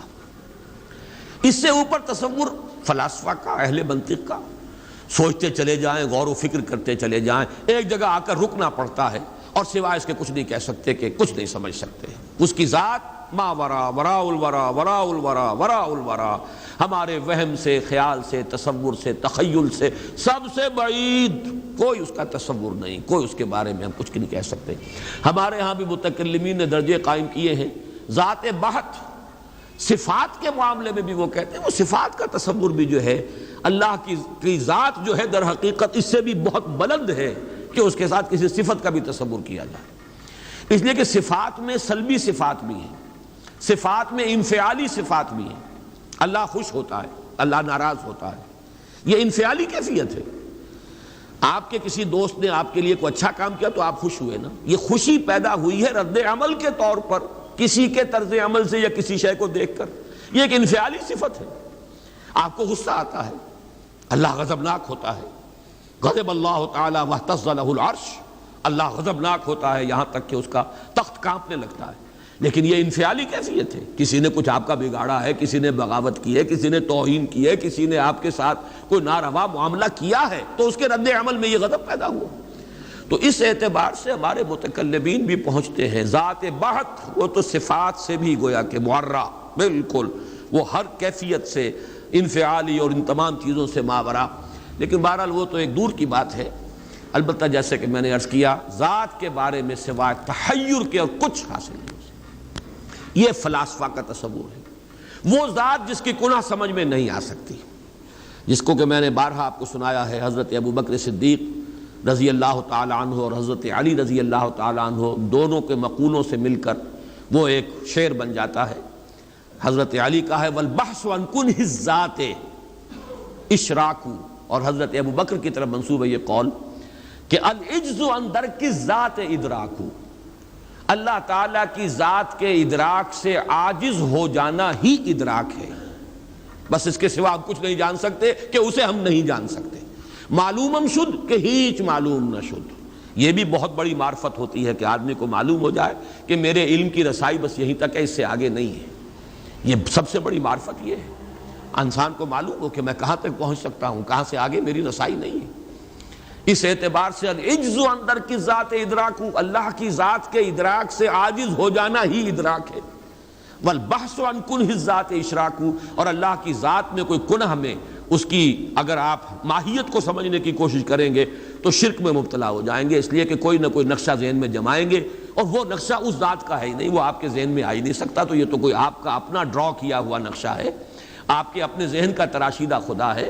می تراشد فکر ماں ہر دم خدا وندے دیگر، میرا فکر تو ہر وقت ایک نیا خدا بناتا رہتا ہے اپنے ذہنی سطح کے مطابق۔ ہر شخص کی ذہنی سطح علیحدہ ہے، پھر یہ کہ ہر شخص کی ذہنی سطح میں تبدیلی آ رہی ہے، ارتقاء ہو رہا ہے، تو اگر تو اپنے ذہن سے خدا کو بنانا ہے تو وہ تو ہر لحظہ ایک نیا خدا بنا لیں گے آپ، اس لیے کہ آج آپ کی ذہنی سطح کچھ اور تھی اور کل کچھ اور ہوگی۔ اس اعتبار سے والبحث عن کنہ الذات اشراک، یہ تحیر علیہ، تحیر ہو جاتا۔ اور ایک ہے توحید صوفیہ کی، لا مقصود الا اللہ، لا محبوب الا اللہ، لا مطلوب الا اللہ، یہ ہے در حقیقت محبوب ہونے کا تصور، والہانہ محبت اللہ سے، جس کو قرآن کہتا ہے والذین آمنوا اشد حبا للہ۔ اب یہ کہہ دینا آسان ہے، لیکن یہ کہ اس محبت کی تو کوئی اگر رمز شناسی بھی جو ہے انہی کو ہوگی جنہیں کوئی نہ کوئی اس کی کوئی تجربہ ہوا ہو، ورنہ یہ ہے کہ ذہناً مان لینا، عقلاً مان لینا، یہ کچھ اور شے ہے۔ اور واقعتاً انسان کے جذباتی ارتکاز ہو جائے، محبت کا ارتکاز اللہ کی ذات پر، تو یہ والذین آمنوا اشد حبا للہ، تو والہانہ، ان تمام کو جمع کیجئے تو لفظ الہ بنتا ہے۔ اور انسان، یہ میں نے ڈاکٹر رفیع الدین کے حوالے سے اس فلسفے کو بارہا بیان کیا، آج صرف حوالہ دے رہا ہوں کہ چونکہ فطرت انسانی میں یہ طلب ہے، لہذا اگر کوئی انسان اللہ کی ذات تک نہیں پہنچ پاتا، معرفت کا قصور رہ گیا، کمی رہ گئی، تو کسی نہ کسی کو اللہ بنائے گا اور اس کو پوجے گا، یہ اس کی مجبوری ہے۔ جیسے آپ کا پیٹ کھانے کو مانگتا ہے، اعلیٰ غذا مل جائے تو کیا کہنے، نہیں ملے گے تو سوکھی روٹی بھی کھائیں گے آپ، یہاں تک کہ ہو سکتا ہے کہ آپ کوئی لاش پڑی ہوئی ہو مردار، اس کے اندر بھی منہ مارے، بھوک کی شدت۔ شریعت اگر اجازت دیتی ہے فَمَنِ اسْتُرَّ غَيْرَ بَاغٍ وَلَا عَادٍ فَلَا إِثْمَ عَلَيْهِ، اور بار بار یہ آ رہا ہے، تو آخر کوئی حقیقت ہے کہ مردار کو بھی کھاتا ہے انسان۔ اور یہ آپ نے کہانیاں پڑھی ہوں گی، کوئی جہاز میں سے گر گیا، کوئی کہیں اور ہو گیا، اور اتنے عرصے وہ رہا کہیں ویرانوں میں، کیا کیا چیزیں اس نے کھائیں جس پر کہ اس نے پھر گزارا کیا ہے، تو وہ ساری چیزیں سامنے آ جائیں گی۔ اس لیے کہ طلب ہے، اس طلب کو پورا کرنا ہے. اچھی شے ملے گی تو کیا کہنے, نہیں ملے گی تو کوئی گھٹیا شے جو ہے وہ طلب تو پوری کرنی ہو.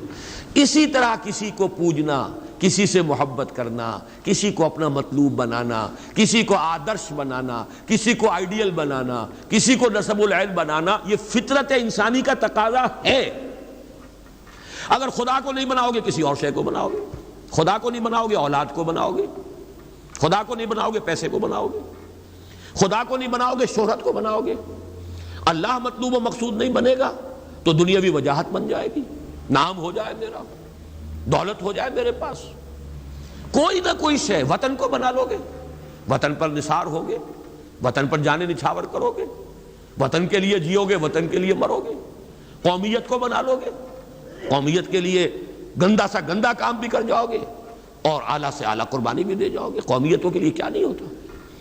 قومیت ہو, وطنیت ہو, کوئی آئیڈیل ہو, کسی نہ کسی شے کو ہر باشعور انسان وہ اپنا مطلوب و مقصود بناتا ہے لا محالہ. بس مبارک ہے وہ, کامیاب ہے وہ جن کا ذہن, جن کی معرفت ذات باری تعالیٰ تک پہنچ جائے. وہی محبوب, وہی مطلوب. لا مطلوب الا اللہ, لا مقصود الا اللہ, لا محبوب الا اللہ. یہ ہے در حقیقت تیسرا تصور. یہ بلند ترین تصور ہے, ذہن میں رکھیے.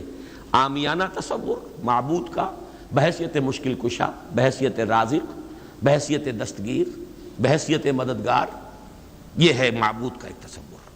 یہ ہے عام آدمی کا تصور. وہ عام آدمی اس سطح تک بھی اگر توحید پر آ گیا, اس کے سوا کوئی مشکل کشا نہیں, اس کے سوا کوئی حاجت روا نہیں, اس کے سوا کوئی روزی رساں نہیں, اس کے سوا کوئی مددگار نہیں, اس کے سوا کوئی نہیں کہ جو آپ کو تکلیف سے نجات دے سکے, توحید مکمل ہو گئی اس کی ذہنی سطح یہی ہے. اس سے آگے کا وہ مکلف نہیں ہے. سوچنے سمجھنے والے فلاسفہ, غور و فکر کرنے والے, وہ پھر یہ کہ وہ ذات جس کو نہیں سمجھ سکتے, بس ہے. جس پہ این بردان کہ ہست ہے ضرور, کیا کیسا ہے, کون ہے, یہ ہم نہیں جانتے. دور بینان بارگاہ الست جو ازیں پہ نہ بردان کہ ہست ہے ضرور, کوئی نہ کوئی ہے. یہ جس کو کہ میں نے اقبال کے حوالے سے آپ کو بتایا کہ اقبال کہتے ہیں کہ کائنات کانسیپٹ ہے, گاڈ از پرسیپٹ. جیسے میں نے اس کو چھوا اور مجھے معلوم ہوا کہ ایک سخت سطح ہے یہاں پر ہے, یہ پرسیپشن ہے میری. کنسیپشن کچھ اور ہے, تصور ذہن کے اندر نقشہ بن گیا. خدا کا تصور ہم قائم نہیں کر سکتے, لیکن خدا کے ساتھ ہمارا جو باطنی رشتہ ہے کہ اندر محسوس ہوتا ہے کہ ہے, جس کی مثال بھی میں نے دی تھی, بعض حضرات کے شاید علم میں نہ ہو, کہ جیسے میں اس وقت اس دیوار کو دیکھ رہا ہوں تو ایک تصور میرے ذہن میں قائم ہوا, دیوار اتنی لمبی ہے, اتنی چوڑی ہے, اتنی اونچی ہے, یہ دیوار جو ہے سفید رنگ اس پر ہوا ہے. میں نے ایک تصور قائم کر لیا. فرض کیجئے کہ میں اندھا ہوں, میں نہیں دیکھ سکتا, میں جاتا ہوں اور ہاتھ لگا کر دیکھتا ہوں دیوار ہے, کتنی لمبی ہے مجھے نہیں پتا, اس لیے کہ وہ کانسیپٹ تو صرف میرے اس ٹچ سے نہیں ہو گیا, یہ تو ایک یک رخا, ایک ون سائیڈڈ میرا اس وقت ایک پرسیپشن ہے. لیکن ہے, یہ میں جس زور سے کہوں گا ہے, دیوار ہے. تو ذات باری تعالیٰ کے لیے بس انسان کے پاس یہ کہ ہے, دور بینان بارگاہ الست جس پہ این بردان کہ ہست, بس یہ ہست ہے. باقی کیا ہے, کیسا ہے, یہ ویسے تو ہم بہرحال مسلمان ہونے کے ناطے اللہ کو ہم مانتے ہیں اسماء و صفات کے ساتھ, تو ہم اس کی صفات کو مانتے ہیں. لیکن تجزیہ کیجئے تو صفات کے بارے میں بھی ہمیں کیا پتا ہے. اللہ دیکھتا ہے, کیسے دیکھتا ہے یہ تو نہیں پتا, کتنا دیکھتا ہے یہ بھی ہمیں نہیں پتا. یعنی اس کی بھی اصل حقیقت جو ہے دیکھنے کی وہ تو ہمیں نہیں معلوم. اللہ کی کوئی ایسی آنکھیں تو نہیں جس سے وہ دیکھتا ہو. ہمارا دیکھنا تو روشنی کا محتاج ہے, روشنی ہو تو ہم دیکھ سکیں گے. کیا اللہ کا دیکھنا بھی کسی شے کا محتاج ہے؟ قطعاً نہیں. تو ہم تصور کیجئے اللہ کا دیکھنا کیا ہے, کچھ نہیں معلوم. ہمیں یہ معلوم ہے وہ دیکھتا ہے, ہمیں یہ معلوم ہے علی کل شیء قدیر, قدرت کتنی ہے اس کی, قدرت کی شان کیا ہے, کیا معلوم ہے. تو معلوم یہ ہوا کہ صفات کے بارے میں بھی تجزیہ کریں تو ہمارے ہاتھ پلے ہے کیا. وہ سوائے اس کے کہ ہم ایک صفت, اس کی ایک مبہم کیفیت کو جانتے ہیں, وہ سمیع ہے, وہ بصیر ہے, وہ خبیر ہے, وہ قدیر ہے, وہ الحی ہے, وہ القیوم ہے. لیکن اس کی زندگی, ہمارا تو زندگی کا تصور اعلیٰ ترین زندگی تو ہمارے پاس ہے مخلوقات میں سے. اس زندگی کے ساتھ 100 طرح کی لیمیٹیشنز ہیں, 100 طرح کی مجبوریاں ہیں. لیکن یہ کہ کیا اللہ تعالیٰ کی زندگی بھی اس زندگی پر قیاس کی جا سکتی؟ معاذ اللہ. تو معلوم یہ ہوا کہ اللہ تعالیٰ کی ذات کے بارے میں تحیر کے سوا کچھ نہیں۔ تیسرا ہے تصور جو سب سے بلند ہے، وہ محبوب حقیقی، مطلوب اصلی، لا مطلوب الا اللہ، لا مقصود الا اللہ۔ ایک چوتھا تصور ہے، وہ میں بعد میں عرض کروں گا۔ بہرحال قل هو اللہ احد، اب یہاں لفظ احد پر آئیے، اس لفظ کو بھی نوٹ کیجئے۔ ویسے تو عام خیال یہ ہے کہ یہ وحد ان کی بدلی ہوئی شکل ہے، چنانچہ عام رائے یہ ہے کہ احد اور واحد ہم معنی ہیں۔ اکثر مفسرین نے اردو میں جو ترجمے کیے مترجمین نے، وہ کہو اللہ، وہ اللہ ایک ہے، اگرچہ اس پر خاصا اعتراض وارد ہوتا ہے۔ وہ بھی اللہ کو ایک مانتے تھے، صرف اس کے ساتھ کسی اور کو ایڈ کر لیا تھا، اس اللہ کو تو دو نہیں مانتے تھے۔ وہ جو بڑا اللہ تھا وہ تو ان کے نزدیک بھی ایک ہی تھا، اور ایک تو ہر شے ایک ہوتی ہے، جو معبود ہے 10 تو ان میں سے بھی ہر ایک اپنی جگہ پر تو ایک ہے، ایک کمپوز ایک اس کا وجود ہے۔ لیکن بہرحال چونکہ اکثر و بیشتر رائے یہ ہے کہ احد اور واحد تقریباً ہم معنی ہے، ترجمہ کیا گیا کہہ دو وہ اللہ ایک ہے، اور یہ کہ وحد ہی کی بدلی ہوئی شکل احد ہے، یہ تو ہے تقریباً بالعموم جو رائے ہے۔ لیکن میرے علم میں آج ہی یہ بات آئی ہے، اور وہ میں آپ تک بھی منتقل کر رہا ہوں۔ امام راغب اصفہانی، ظاہر بات ہے لغت کے تو بہت بڑے امام ہیں، اور مفردات القرآن پر ان کی کتاب جو ہے معرکۃ الدارا ہے مشہور، انہوں نے اسے علیحدہ مادہ قرار دیا ہے۔ احد ان کو الف ہا دال علیحدہ لائے، شروع میں الف کی تختی میں لائے، وحد ان کے ساتھ شامل نہیں کیا۔ معلوم ہوا کہ یہ ایک اپنی جگہ پر ایک مستقل مادہ ہے ان کے نزدیک، یہ وحد سے اس کا تعلق نہیں، بلکہ احد اپنی جگہ پر ایک مستقل علیحدہ مادہ ہے، اور اسی اعتبار سے انہوں نے اسے وحد سے علیحدہ کر کے الف کی تختی کے اندر لیا ہے۔ اب اس کا جہاں تک استعمالات ہیں، اس میں بھی اتفاق ہے۔ 3 اس کے استعمالات ہیں۔ سب سے زیادہ استعمال اس لفظ کا ہوتا ہے نفی مطلق کے لیے، کمرے میں کوئی نہیں ہے، ایک بھی نہیں ہے، جب یہ کہنا ہو تو احد کا لفظ آئے گا۔ ما فی احد، کوئی نہیں ہے، ایک بھی نہیں ہے، اکیلا۔ اسی معنی میں قرآن مجید میں یہ لفظ بہت مرتبہ آیا ہے، خاص طور پر آپ سورہ کہف کو اگر دیکھیں گے، لا یشرک فی حکمہ احدا، اللہ اپنے حکم اور اپنے اختیار میں کسی کو نہیں شریک کرتا، کسی ایک کو بھی نہیں کرتا، یعنی یہ نفی میں مبالغے کے لیے یہ لفظ استعمال ہوتا ہے۔ اور سورت ختم بھی ہوئی ہے فمن کان یرجو لقاء ربہ فلیعمل عملا صالحا ولا یشرک بعبادۃ ربہ احدا۔ احد کا اکثر و بیشتر استعمال عربی زبان میں نفی مطلق، کوئی نہیں، کوئی بھی نہیں، ایک بھی نہیں، جب اس کو کہنا ہو تو لفظ احد کا سہارا لیا جاتا ہے۔ یا پھر یہ لفظ آتا ہے مضاف یا مضاف الیہ ہو کر، جیسے عشرات کے ساتھ آئے گا، احد عشر کوكبا، یا احد و عشرون جمع کر کے، یہ گنتی کے ساتھ یہ مضاف ہو رہا ہے۔ اور یا یہ کہ جیسے کہ مضاف الیہ ہوتا ہے، فاما احدکما فیسقی ربہ خمرا، حضرت یوسف علیہ السلام نے فرمایا تھا ان 2 نوجوان جو داخل ہوئے تھے جیل میں ان کے ساتھ، انہوں نے اپنے اپنے خواب بیان کیے، تم 2 میں سے ایک، احدکم، جیسے کہ حدیث میں آتا ہے لا یؤمن احدکم حتی یحب لنفسہ حتی یحب لاخیہ ما یحب لنفسہ، یا لا یؤمن احدکم حتی یکون ہواہ طبعا لما جئت بہ، یا یہ کہ لا یؤمن احدکم حتی اکون احب الیہ من والدہ وولدہ والناس اجمعین۔ اب یہ 3 احادیث آ گئی زبان پر، تو احدکم یہ گویا کہ مضاف ہو کر آ رہا ہے، اس طریقے سے یہ لفظ مضاف ہو کر یا مضاف الیہ ہو کر استعمال ہوتا ہے۔ صرف قرآن مجید میں یہ لفظ ذات باری تعالیٰ کے لیے علیحدہ سے مستقل ایک صفت کے طور پر آیا ہے، قل هو اللہ احد۔ یہ ایک خاص بات ہے، اس کو نوٹ کر لیجئے کہ یہ لفظ کا یہ استعمال اس اعتبار سے، صفت کے اعتبار سے کسی اور کے لیے، غیر اللہ کے لیے ہے ہی نہیں۔ قل هو اللہ احد، یہ یہاں پر آ رہا ہے ایک مستقل صفت علیحدہ، لیکن یہ صرف اللہ کے ساتھ۔ اب یہاں میں عرض کروں گا کہ میں اس کا ترجمہ جو میں نے آپ کو گنوائے ہیں، مولانا فراہی نے کیا ہے بے ہما۔ قل هو اللہ احد اللہ الصمد، کہہ دو اللہ بے ہما ہے، اللہ باہما ہے۔ اصلاحی صاحب ان کے شاگرد ہیں، انہوں نے ترجمہ کر دیا ہے، بے ہما کا ترجمہ کہہ دو اللہ سب سے الگ ہے اور اللہ سب کے ساتھ ہے۔ صمد اللہ سب کے ساتھ ہے، باہما اور احد بے ہما اللہ سب سے الگ ہے۔ عام طور پر اردو مترجمین، شیخ الہند کو بھی میں نے دیکھا، مولانا اشرف علی تھانوی رحمہم اللہ دونوں کو دیکھا، کہہ دو اللہ ایک ہے۔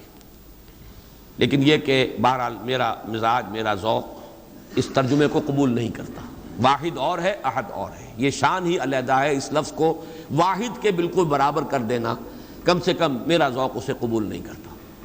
ویسے قرآن میں وہ لفظ بھی آیا اللہ کے لیے، الواحد القہار، للہ الواحد القہار، واحد ہے، الواحد ہے، لیکن احد یہ شے ہی اور ہے۔ بہت قریب گئے ہیں مولانا مودودی، وہ لفظ لائے ہیں، کہہ دو اللہ یکتا ہے۔ یکتا کا لفظ میرے نزدیک بہت قریب کی تعبیر ہے، لیکن میں اس کو ایک خاص، میرا چونکہ اپنی ایک رائے ہے اس کے اعتبار سے اس کا میں ترجمہ کر رہا ہوں، کہہ دو اللہ اکیلا ہے۔ اکیلا وہ ہے جس کے ساتھ کوئی نہیں۔ اکیلا کس اعتبار سے؟ یہ ہے اصل میں وہ نقطہ۔ اللہ ایک تو اس اعتبار سے اکیلا ہے کہ وہ صرف ایک اکیلا واحد معبود ہے اور کوئی معبود اس کے ساتھ نہیں۔ سورہ کافرون کے ساتھ جب آپ جوڑیں گے تو یہ تصور نمایاں ہو کر سامنے آئے گا۔ میرا اللہ وہ اللہ ہے جو اکیلا ہے، اس کے ساتھ کوئی اور الہ نہیں ہے۔ لا الہ الا اللہ، اللہ کے سوا کوئی معبود نہیں۔ یہ در حقیقت مفہوم بنا قل هو اللہ احد۔ بات وہی ہے جو لا الہ الا اللہ میں کہی گئی ہے، لیکن یہ کہ یہاں پہ اسلوب بدل گیا، قل هو اللہ احد، وہ اکیلا ہے، کوئی اس کے ساتھ نہیں۔ لیکن اسی کا ایک انتہائی بلند مقام ہے۔ مقام وہ خطرناک ہے، عام لوگوں کی ذہن سے ذرا بلند تر، اسی لیے عوام اس کے بارے میں مغالطوں میں مبتلا ہوتے ہیں۔ اور آج کل کا ہمارا ایک بہت بڑا طبقہ چونکہ زیر اثر ہے کچھ ایسے مفکرین کے کہ جن کا ذوق وہ نہیں تھا جو اس سطح کا ہو جو میں ابھی عرض کر رہا ہوں، لہذا وہ اسے شرک سے بھی تعبیر کر بیٹھتے ہیں، اور وہ ہے توحید وجودی۔ وہ اکیلا ہے، اکیلا ایمانی کہ وجود حقیقی صرف اس کا ہے۔ یہ توحید وجودی جس کو میں تفصیل سے بیان کر چکا ہوں سورہ حدید میں، هو الاول والآخر والظاہر والباطن، وہی پہلا، وہی آخر، وہی ظاہر، وہی باطن، وہی وہ، اور کوئی ہے ہی نہیں۔ جو نظر آ رہے ہیں حقیقت میں نہیں ہے۔ کل ما فی الکون وہم او خیال او عکوس فی المرایا او ظلال، کل جو کچھ نظر آتا ہے موجودات میں یہ وہم ہے یا خیال ہے، یا جیسے شیشے میں عکس نظر آتا ہے، آپ ادھر کھڑے ہیں ادھر بھی نظر آ رہے ہیں، وہاں تو کوئی نہیں ہے، ادھر ہی ادھر ہے جو ہے، مجھے کوئی نہیں ہے وہاں، نظر تو آ رہا ہے۔ اور عکوس فی المرایا او ظلال، یا سایہ ہے، درخت کی شاخ اوپر ہے، سایہ نیچے پڑ رہا ہے، سایہ کا کوئی وجود نہیں، لیکن نظر تو آ رہا ہے۔ جس کو کہ حضرت مجدد الفسانی نے فرمایا کہ یہ اصل خدا بندی است کہ معدوم را موجود می نمائند، یہ معدوم ہے کائنات، حقیقت میں موجود نہیں ہے، لیکن اس کو اللہ تعالیٰ نے موجود کر کے دکھا دیا ہے، نظر آ رہا ہے۔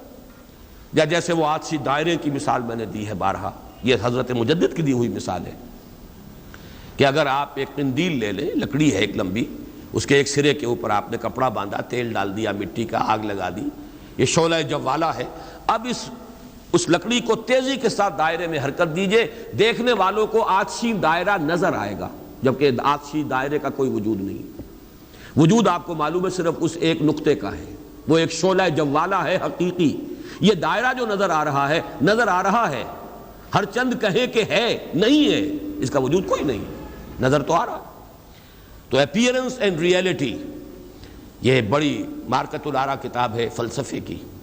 یہ در حقیقت جو کچھ نظر آ رہا ہے یہ ایک سراب ہے، حقیقت یہ نہیں ہے۔ حقیقی وجود صرف اللہ کا، اس کو میں یعنی وجود کے اعتبار سے توحید وجودی، یعنی میں نے جو ابھی گنوایا تھا، لا معبود الا اللہ، لا مطلوب الا اللہ، لا مقصود الا اللہ، لا محبوب الا اللہ، لا موجود الا اللہ، یہ وہ توحید وجودی ہے۔ شاہ ولی اللہ دہلوی رحمۃ اللہ علیہ فرماتے ہیں کہ یہ ہے توحید کی بلند ترین منزل، اور یہاں آ کر وحدت الوجود اور وحدت الشہود ایک ہو جاتے ہیں، ان میں کوئی فرق نہیں، تعبیر کا فرق ہے۔ چونکہ میری یہ رائے ہے، لیکن یہ فلسفے کا مسئلہ ہے، میں اس کو بیان نہیں کرنا چاہتا۔ قرآن مجید میں یہ مسئلہ یا سورہ حدید کی اس آیت میں آیا ہے، قرآن سے باہر سے بات نہیں کر رہا ہوں، لیکن یہ کہ ہر شخص کے ذوق کی چیز نہیں ہے، ہر شخص کا یہ نہ مزاج ہے، نہ ذوق ہے، نہ اس میں استعداد ہے، نہ صلاحیت ہے کہ ان مسائل پر غور کرے۔ تو میں یہ نہیں چاہتا کہ لازماً آپ میری اس رائے سے اتفاق کریں، لیکن یہ میں ضرور چاہتا ہوں کہ اگر سوء ظن ہے آپ کے دل میں کہ جو لوگ اس بات کو مانتے ہیں وہ مشرک ہو گئے، اس کو ذہن سے نکال دیجئے، اس لیے کہ پھر ناوک نے تیرے سید نہ چھوڑا زمانے میں، شاہ ولی اللہ بھی مشرک ہوں گے، حضرت مجدد بھی مشرک ہوں گے، باقی یہ رومی یہ جو ہے ان کی تو خیر حیثیت ہی کیا ہے بیچاروں کی، وہ تو سب کے سب مہا مشرک شمار ہو جائیں گے، کوئی نہیں بچے گا پھر جو بھی ہمارے اکابر ہیں۔ ہاں محمد ابن عبد الوہاب بچ جائیں گے، ابن تیمیہ بچ جائیں گے رحمہم اللہ، باقی یہ کہ ان کے سوا بچنے والا اور کوئی نہیں ہے۔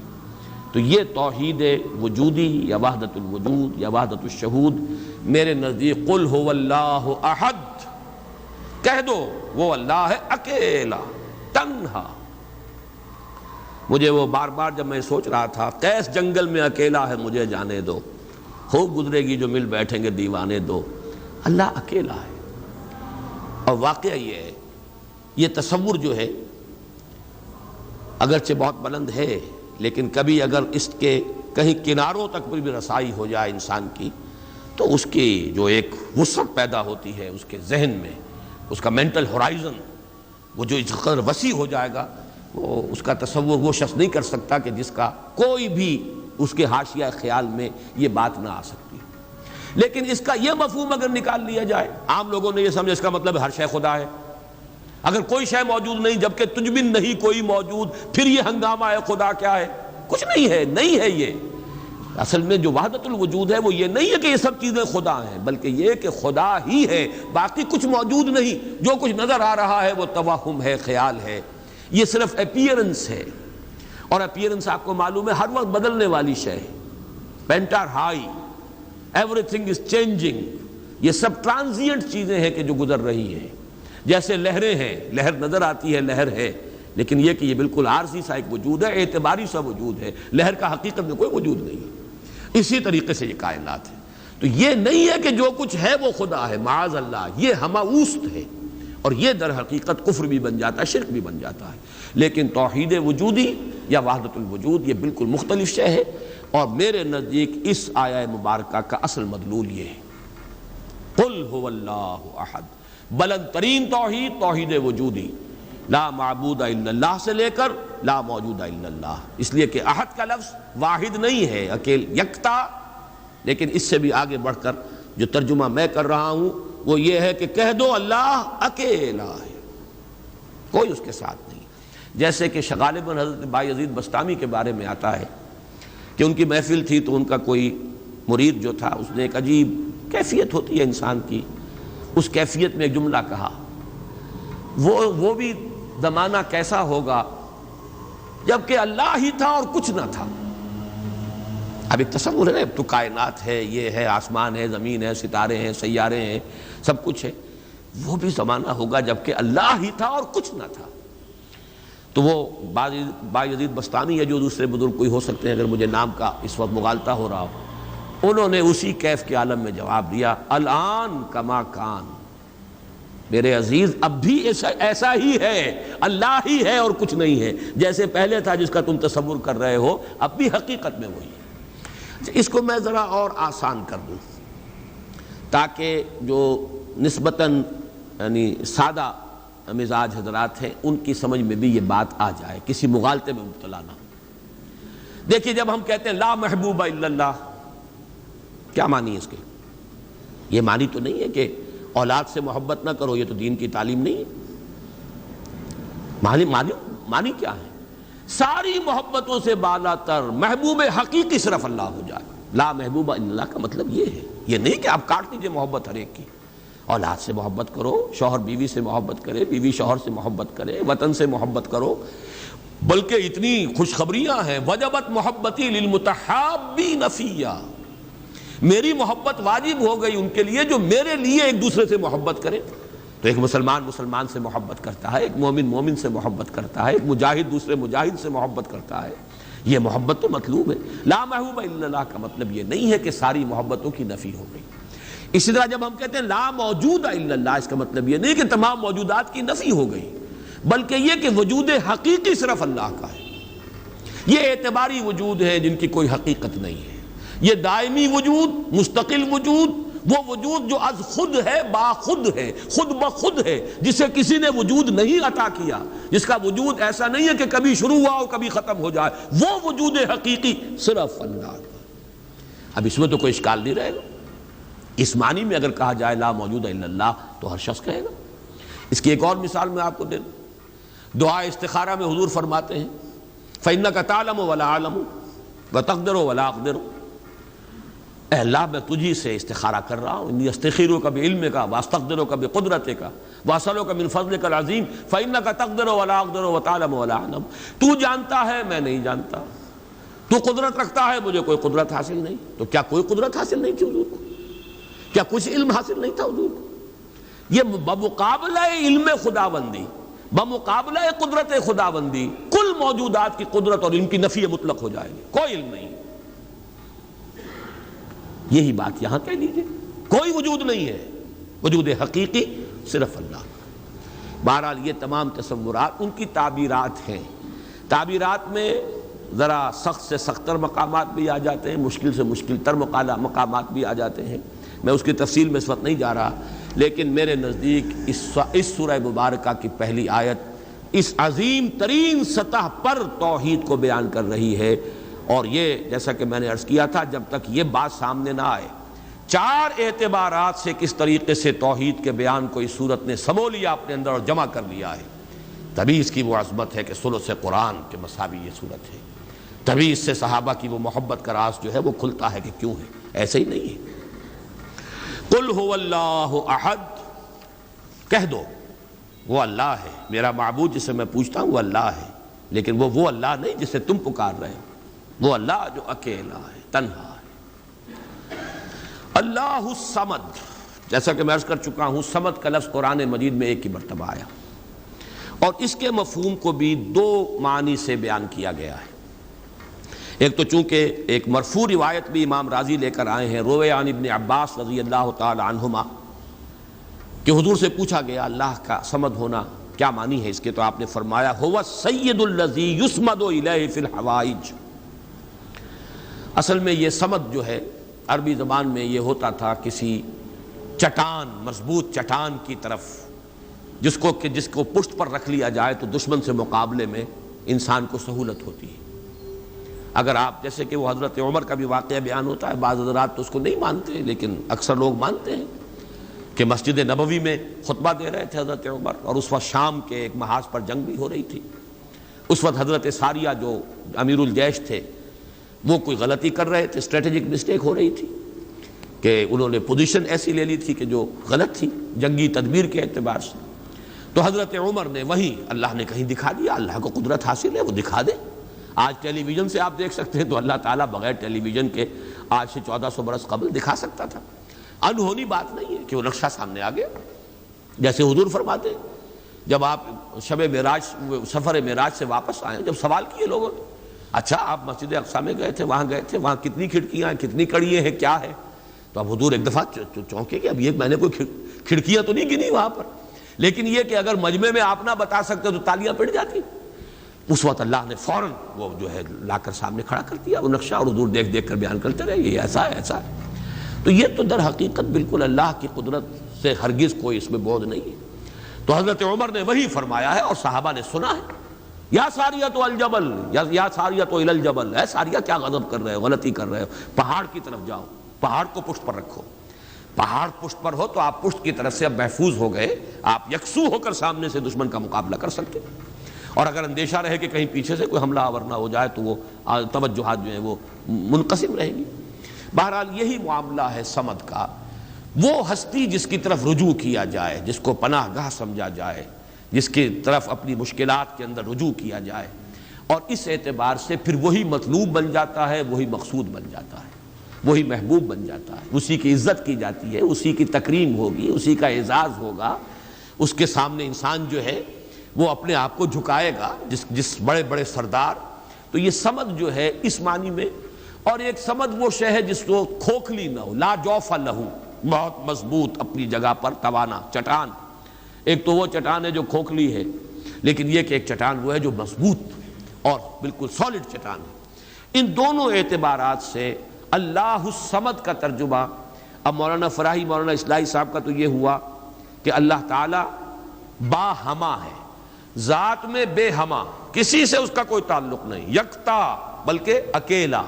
لیکن یہ نہیں ہے کہ مخلوق سے منقطع ہے، مر گئے ہم انہیں خبر نہ ہوئی، یا یہ ہے کہ مخلوق کی دعائیں نہ سنتا ہو، مخلوق کی حاجت روائی نہ کرتا ہو. نہیں، سب کا ملجا وہی ہے، سب کا ماوا وہی ہے، سب کے لیے پناہ گاہ وہی ہے، سب کی حاجت روائی کرنے والا وہی ہے.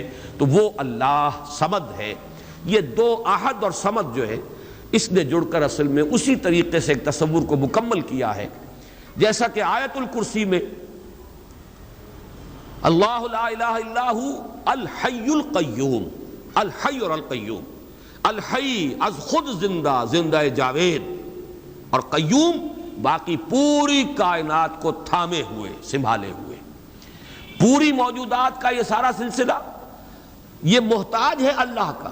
اس کی میں نے پہلے بیان کی ہے، بہترین تمثیل وہ ہے جو مولانا مناظر حسن گیلانی رحمۃ اللہ علیہ نے دی ہے. ربط الحادث بالقدیم کی مثال، اللہ کی ذات اور اس کائنات کے درمیان ربط اور تعلق کیا ہے. انہوں نے مثال دی ہے کہ آپ اپنے ذہن میں نقشہ قائم کیجئے، تاج محل کا نقشہ. جس نے تاج محل دیکھا ہو، چلیے آپ نے مینار پاکستان دیکھا، مینار پاکستان کا تصور کیجئے، ذہن میں نقشہ قائم کیجئے. یہ ذہن میں جو نقشہ قائم ہوا ہے، آپ اس کے اوپر بھی ہیں، باہر بھی ہیں، اندر بھی ہیں، پیچھے بھی ہیں، نیچے بھی ہیں، آپ ہی آپ ہیں. وہ تو اس کا وجود ہی کوئی نہیں، لیکن ہے ذہن کے اندر ایک تصور قائم ہے اس وقت. اور یہ تصور اسی وقت تک قائم رہے گا جب تک کہ آپ کے ذہن کا ارتکاز ہے، توجہ اس پر ہے. توجہ ہٹی نہیں کہ اس کا کوئی وجود ہے ہی نہیں، وجود ختم. بالکل یہی معاملہ اس کائنات کا، یہ سارا سلسلہ اس کا قیوم اللہ ہے، تھامے ہوئے، اسی کی توجہ، اسی کی عنایت، اسی کی ربوبیت، اسی کی خبرگیری، اسی کی تدبیر، یہ سب اس کو تھامے ہوئے. تو اپنی ذات میں الحی، کائنات کے لیے القیوم، اسی طرح اپنی ذات میں الاحد، اکیلا، تنہا، بے ہما، اور پوری کائنات اور جملہ موجودات کے لیے الصمد، اسی کی طرف رجوع، اسی کی طرف توجہ، وہی مطلوب، وہی مقصود، وہی محبوب، وہی حاجت روا، وہی مشکل کشا. اس اعتبار سے اس میں توحید عملی آ گئی.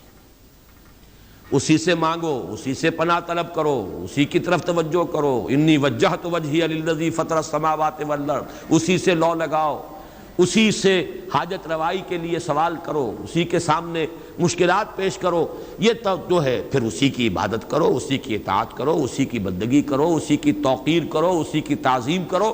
یہ تمام چیزیں کہ جو عمل میں آ جائیں گی، وہ توحید وجودی، یہ توحید عملی. قل هو اللہ احد اللہ الصمد. تیسری آیت میں ہے توحید ذاتی، لم یلد ولم یولد. میں شرک کے مختلف اقسام کے ضمن میں جو 6 کیسٹ ہیں، اللہ کا شکر ہے بہت دنیا میں عام ہوئے ہیں، اس میں یہ تقسیم بیان کر چکا ہوں. شرک فی الذات، شرک فی الصفات، اور شرک فی العمل یا شرک فی الحقوق. یہ 3 شرک ہیں. شرک فی العبادت، یہ تیسری جو نوعیت ہے، اس کے لیے شرک فی الحقوق بھی کہا جا سکتا ہے. اسی کا حق ہے کہ اس کی عبادت کی جائے، اور اسی کو اس کو شرک عملی بھی کہہ سکتے ہیں. بہرحال شرک عملی کی جڑ کاٹ دی اللہ الصمد. پہلا جو توحید کا درجہ ہے وہ بہت بلند ہے، بہت اونچا ہے. یہ حکماء اور فلاسفہ کی بھی چوٹی کے لوگ، جہاں حکمت اور تصوف دونوں چیزیں جا کر جڑ جاتی ہیں، وہ ایک مقام ہے. خالص فلسفہ بھی انسان کو کہیں نہیں لے کے جاتا، اور عقل اور فکر کی بلندی نہ ہو تو تصوف بھی محض نفسیاتی ریاضتیں بن کر رہ جاتی ہیں، سائیکولوجیکل ایکسرسائزز کے سوا کچھ نہیں رہتا. اصل تصوف جس کا میں قائل ہوں وہ ہے کہ جو فکر اور فلسفے کی بھی انتہا ہو، اور پھر اس کے ساتھ یہ جو اللہ کے ساتھ انسان کا قلبی، ذہن اور قلب دونوں کے اتحاد کے ساتھ اللہ کے ساتھ ایک رابطہ ہو. بہرحال تو یہاں جو تیسرا شرک ہے، اور جو ہمارے اس شرک کے بیان میں آتا ہے نمبر 1 پر، بدترین شرک، شرک فی الذات. اس کی بدترین صورت، فلسفیانہ صورت تو وہ ہے ہماوست، اللہ ہی نے اس کائنات کا روپ دھار لیا ہے۔ برف تھا پگھل کر پانی بن گیا، اللہ تھا اس نے ہی اس کائنات کا روپ دھار لیا۔ اب اللہ کہاں ہے؟ یہی کائنات اللہ ہے۔ اللہ پانی تھا وہی تو بھاپ بن گیا، اب پانی کہاں ہے؟ یہ بھاپ ہی تو پانی ہے۔ ایک یہ شکل ہے، یہ بدترین صورت ہے شرک فی الذات کی، یہ ہے وہ ہماوست، یہ جس میں کہ ہر شے خدا بن گئی، اس لیے کہ خدا ہی نے در حقیقت یہ صورت اختیار کر لی۔ یا پھر مذہبی میدان میں یہ شرک آیا ہے اللہ کے لیے بیٹا بیٹی۔ بیٹا بیٹی ایک تو یہ سمجھیے اولاد جو ہے وہ جز ہوتا ہے۔ اولاد کیا ہے؟ باپ کا ایک نطفہ ہے، اسی سے تو اسی نے ڈیولپ ہو کر ایک شکل اختیار کی ہے نا۔ اور پھر وہ کفو ہوتا ہے برابر کا۔ سید باپ ہے تو بیٹا بھی تو سید ہی ہوا نا، مغل باپ ہے تو بیٹا بھی مغل ہے، اسی طریقے سے گھوڑا ہے تو بیٹا بھی گھوڑا ہی ہے۔ وہ تو جنس جو ہے اس میں کفو جس کو کہتے ہیں ہم، برابری کا معاملہ یہ ہے اولاد کے اندر، اس سے زیادہ برابری کا اور کوئی تصور نہیں ہے۔ اس پہلو سے لم یلد ولم یولد نے جڑ کاٹی ہے ان تصورات کی کہ حضرت مسیح کو خدا کا بیٹا بنا دیا گیا، کسی نے حضرت عزیر کو خدا کا بیٹا بنا دیا، ملائکہ کو اہل عرب جو ہے خدا کی بیٹیاں قرار دے رہے ہیں۔ یہ بیٹا بیٹی کا تصور، جیسے قرآن کہتا ہے کیسے ہو جائے گی اس کی اولاد جب تو اس کی کوئی جوڑی نہیں، وَلَمْ تَكُنْ لَهُ صَاحِبَةٌ، کوئی تصور نہیں۔ اور عیسائیوں میں تو خیر ایک طبقہ وہاں تک بھی گیا ہے کہ حضرت مسیح کی والدہ حضرت مریم کو بھی الوہیت میں شامل کیا ہے۔ اولین تثلیث تو یہی تھی کہ اللہ اور حضرت مریم اور حضرت عیسیٰ، بعد میں یہ کہ حضرت مریم کو نکال کر اور روح القدس کو شامل کیا گیا، God is Father, God is Son and the Holy Ghost یا ہولی اسپرٹ۔ یہ تثلیث ہے جو عام طور پر اب چلتی ہے، لیکن پہلے تو تثلیث کے اندر جیسے کہ قرآن مجید میں بھی ہے حضرت مریم کو بھی انہوں نے شامل کیا تھا۔ اس اعتبار سے نوٹ کیجئے کہ لم یلد ولم یولد یہ در حقیقت توحید ذات، نہ اس نے کسی کو جنا نہ وہ جنا گیا، نہ کوئی اس کے والدین، نہ کوئی اس کی جورو، نہ کوئی اس کی اولاد۔ اس اعتبار سے وہ یکتا، تنہا، اکیلا، یونیک، انگریزی کا لفظ یونیک جو ہے وہ میں سمجھتا ہوں کہ شاید سب سے زیادہ قریب ترین تعبیر کرے گا۔ ایک یونیک ایگزسٹنس ہے جس کو کسی پر قیاس نہیں کیا جا سکتا، لا مثل لہ ولا مثال لہ ولا مثیل لہ، اس کے لیے کوئی مثال نہیں۔ لیس کمثلہ شیء وہو السمیع البصیر، اس کے مثال جیسی بھی کوئی شے نہیں ہے۔ یعنی یہ اب اس سے زیادہ ہماری زبان ہے، عربی زبان بھی تو آخر انسانوں کی زبان تھی، اس میں کسی ایک ایبسولوٹ اور مطلق تصور کو پیش کرنے کی جو لیمیٹیشن ہے وہ نہیں۔ لیسا کمثلہ شیء، اب یہ اس سے زیادہ جو ہے نفی کرنا مثل کی، مثلیت کی، وہ ممکن نہیں۔ اور جیسا کہ میں نے اپنی تقریروں میں بیان کیا ہے، اس شرک پر اللہ کا غضب سب سے زیادہ بھڑکتا ہے، اس لیے کہ یہ تو ذات میں شریک کر دیا آپ نے اللہ کی۔ چونکہ یہ فلسفیانہ ہماوست وغیرہ عرب میں وہاں موجود نہیں تھے، یہ ہندوستان کی بیماریاں تھیں، لہذا قرآن مجید میں اس کا ذکر اس انداز میں نہیں ہے۔ البتہ شرک فی الذات کی ایک شکل کے جو وہاں موجود تھی وہ بیٹا بیٹی کا تصور، اور شرک فی الذات ہی کی دوسری شکل جو ہندوستان میں یا اور دوسری جگہوں کے فلسفیانہ مذاہب میں ہے وہ ہماوست، کہ خدا ہی نے در حقیقت یہ روپ، وہ انکارنیشن کہیں یا یہ کہ یہ حلول و اتحاد یا محالست، یہ سارے تصورات جو ہیں یہ فلسفیانہ ہیں۔ لم یلد ولم یولد ولم یکن لہ کفوا احد، اور نہیں ہے کوئی بھی اس کا کفو۔ کفو کاف فے اور واو، اور کاف فے اور حمزہ، پھر یہ وہ ہے جو الف واو اور یہ جو ہے بدل جاتے ہیں، یہ ایک ہی مادہ ہے، اسی سے مکافات ہے، بدلہ، جیسا دناہم کما دانو مکافات۔ کف جو ہے کہتے ہیں ہمسر، جس کے لیے ہمارے ہاں جب علماء تقریریں کرتے ہیں تو جو ان کے خطبات ہوتے ہیں، لا ضد لہ ولا ند لہ، ضد اور ند، یہ در حقیقت جو بھی ہمسر ہوگا وہ تو مقابلے میں آئے گا، وہ تو چیلنج کرے گا کہیں نہ کہیں۔ تو ضد بھی کہتے ہیں کسی کا حریف، ند مخالف۔ اور یہ لفظ حضور صلی اللہ علیہ وسلم نے استعمال فرمایا تھا جبکہ کسی صحابی کی زبان سے الفاظ نکل گئے، ما شاء اللہ و ما شئت، جو اللہ چاہے اور جو آپ چاہیں۔ حالانکہ اس میں ظاہر بات ہے کہ ان کی نیت میں کہیں بھی وہ بات نہیں ہو سکتی تھی کہ برابر کر رہے ہوں حضور کی مشیت کو اللہ کی مشیت کے ساتھ، لیکن یہ کہ چونکہ لفظ میں اشتباہ تھا، لفظ میں برابری سی ہو گئی ہے، ما شاء اللہ و ما شئت، تو آپ نے فرمایا، فوراً ٹوک دیا، اجعلتنی للہ ندا، کیا تم نے مجھے اللہ کا مد مقابل بنا دیا؟ مشیت تو ایک ہی ہے، اسی کی مشیت چلتی ہے، کتنا ہی چاہے انسان، انک لا تہدی من احببت ولکن اللہ یہدی من یشاء، آپ کتنا ہی چاہیں کسی کو ہدایت دینا، آپ کے اختیار میں نہیں ہے کہ جسے چاہیں ہدایت دے دیں، یہ تو اللہ کی مشیت ہے، اس کا اختیار ہے۔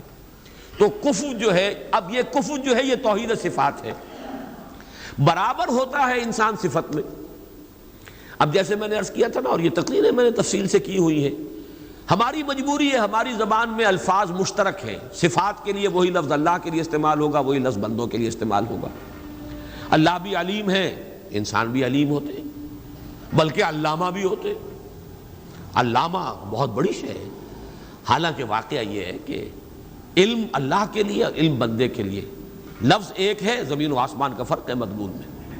وہ علم ذاتی ہے، وہ علم مطلق ہے، بلا نہایت، اس کی کوئی حدود نہیں ہے۔ وہ علم قدیم ہے، ہمیشہ سے تھا، حادث نہیں ہے۔ اور ہمارا علم، ہمارے سے مراد ہمارا ہو، انبیاء کا ہو، اولیاء کا ہو، کسی کا ہو، بڑے سے بڑے سائنسدان کا ہو، بڑے سے بڑے ولی کا ہو، فرشتوں کا ہو، انبیاء کا ہو، کسی کا ہو، وہ علم یقیناً حادث ہے، قدیم نہیں۔ وہ یقیناً عطائی ہے، ذاتی نہیں۔ وہ محدود ہے، لامحدود نہیں۔ یہ تین جب شرطیں عائد کی جائیں گی اور یہ تینوں مستحضر ہوں، تب اس شرک فی الصفات سے انسان بچتا ہے اور کفر بنا دینے سے انسان بچ سکتا ہے، ورنہ الفاظ میں اشتراک ہو جائے گا۔ اور یہی اشتراک ہے، موجود میں ہم بھی موجود، اللہ بھی موجود۔ ہم کہاں کے موجود؟ اس کا وجود ذاتی، اس کا وجود حقیقی، اس کا وجود مطلق، اس کا وجود قدیم، اس کا وجود قائم و دائم، ہمیشہ ہمیشہ رہنے والا۔ وہ کوئی عطائی وجود نہیں ہے کہ کسی اور نے وجود دیا ہو۔ ہمارا وجود مستعار، دیا ہوا، عطا کردہ۔ لائی حیات آئے، قضا لے چلی چلے، اپنی خوشی سے آئے نہ اپنی خوشی چلے۔ ہمارا وجود محدود، ہمارا وجود عطائی، ہمارا وجود حادث، نہیں تھے ہو گئے ہیں، پھر وقت آئے گا نہیں رہیں گے۔ تو وجود کا لفظ مشترک ہے، اللہ بھی موجود اور ہم بھی موجود۔ وہ وجود مطلق، اور یہ جو ہے ممکن الوجود، یہ ممکنات ہے، یہ اعتباری وجود ہے، اس کے سوا کچھ نہیں۔ تو کسی بھی اعتبار سے اللہ کے ہم سر، ہم پلہ، ضد اور ند کسی کو بنا دینا، اس کی نفی ہے۔ وَلَمْ يَكُنْ لَهُ كُفُوًا أَحَدٌ۔ اب یہاں احد دیکھیے اس معنی میں آیا ہے، نفی مطلق۔ یہ بھی ادھر پہلا ذہن میرا نہیں گیا تھا، یہ احد کا لفظ جو ہے، جو میں نے استعمالات بتائے تھے، دو استعمالات تو اسی صورت میں ہیں۔ قل هو اللہ احد، وہاں وہ صفت کے طور پر آیا ہے اللہ کے لیے، اور اللہ کے سوا کسی اور کے لیے یہ صفت کے لیے لفظ استعمال نہیں ہو سکتا۔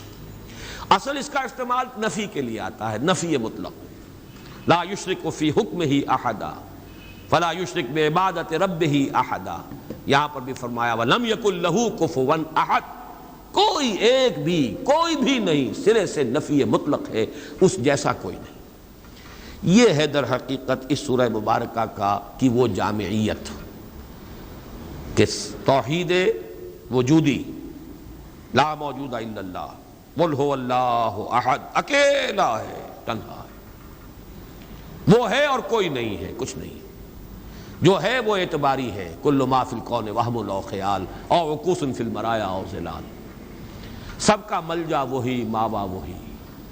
بڑی پیاری ہے یہ الفاظ، ایک حدیث میں دعا میں ہے یہ، لا ملجا منکا ولا ماوا الا الیک، پروردگار تیرے سوا کوئی ٹھکانہ دینے والا نہیں، پناہ دینے والا نہیں، اور تجھ سے بچ کر بھاگ کر جانے کی کوئی جگہ نہیں سوائے اس کے کہ تیرے ہی دامن میں آ کر پناہ لے لی جائے۔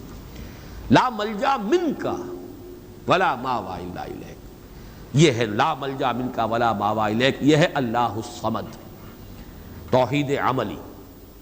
نمبر 3 توحید ذات، لم یلد ولم یولد۔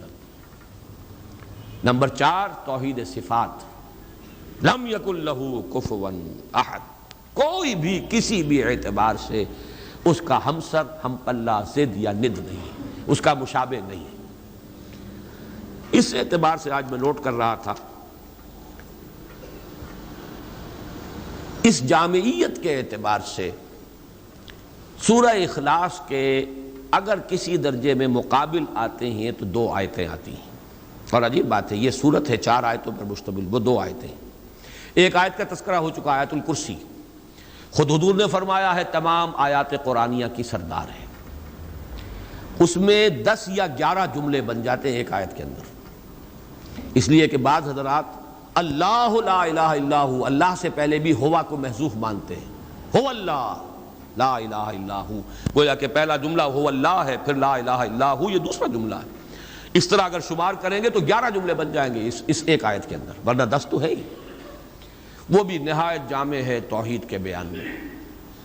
اور تیسرا مقام کہیے یا دوسری آیت جو ہے، اور واقعہ یہ کہ اس کی بھی عظمت کا میرے قلب پر جو نقش ہے بہت گہرا ہے۔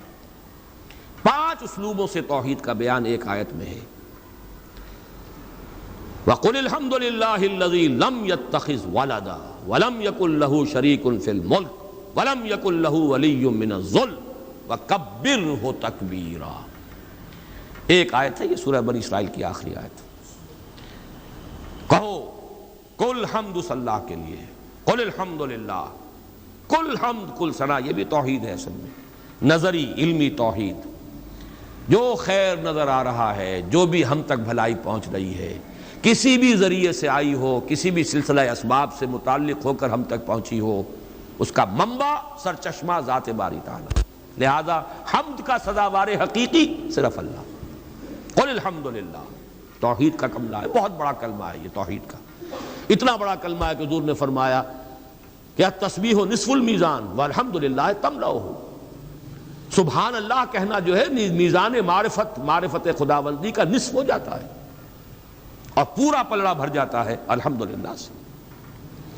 پھر لم یتخذ ولدا، لم یلد ولم یولد، لم یتخذ ولدا ولم یکن لہ شریک فی الملک، بادشاہی میں اختیار میں کوئی اس کا شریک نہیں، یہ توحید سیاسی۔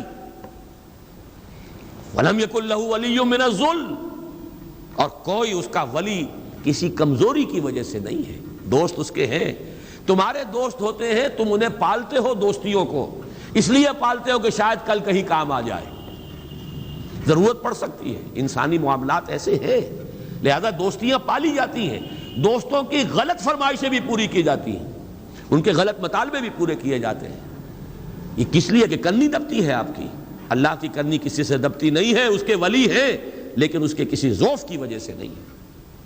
وَلَمْ يَكُنْ لَهُ وَلِيٌّ مِّنَ الذُّلِّ وَكَبِّرْهُ تَكْبِيرًا، اور اس کی تو بڑائی کرو جیسے کہ اس کی بڑائی کا حق ہے۔ یہ آیہ مبارکہ بھی میں نے صرف یہ نوٹ کرا دیا آپ کو کہ اس سورہ مبارکہ کے قریب آتی ہیں اپنی جامعیت کے اعتبار سے یہ آیات، لیکن ظاہر بات ہے کہ سورہ اخلاص ابتدا میں نازل ہوئی، ابھی چہمے گوئیاں شروع ہی ہوئی تھی، یہ کسے پوجتے ہیں، ان کا معبود کون ہے، اس کی شان کیا ہے، اس کی صفات کیا ہے، صف لنا ربک اور انصب لنا ربک، اس کا جواب بہت سادہ الفاظ میں لیکن جامعیت اس کے اعتبار سے جو اپنا منفرد مقام ہے وہ سورہ اخلاص کا ہے، اور جبکہ وہ ہمارے پاس حضور صلی اللہ علیہ وسلم کے اقوال موجود ہیں ثلث قرآن کے مساوی، اللہ تعالیٰ اس سورہ مبارکہ کا صحیح فہم، گہرائی میں اس کا جو قلب کے اوپر، ذہن کے اوپر، ہماری سوچ پر، ہماری نفسیات پر جو اثرات مترتب ہونے چاہیے، اللہ تعالیٰ ان سب سے ہمیں بہرہ مند فرمائے۔ آخر میں ایک لطیفہ سنا دوں، وہ بھی ایک لطیفہ، علمی لطیفہ ہے، یاد رہے گا۔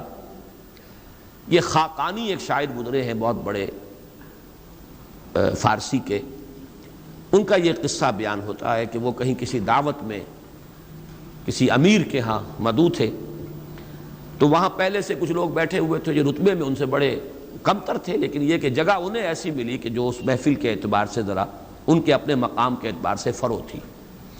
تو کچھ جو ذرا ہلکے مزاج کے لوگ تھے جن کی طبیعتوں میں ہلکا پن تھا، وہ انہیں دیکھ دیکھ کر مسکرا رہے تھے کہ آج یہ خاقانی کو کہاں جگہ ملی ہے، کس جگہ بیٹھے ہیں۔ تو انہوں نے ایک شعر کہا ہے، بلکہ 2 شعر۔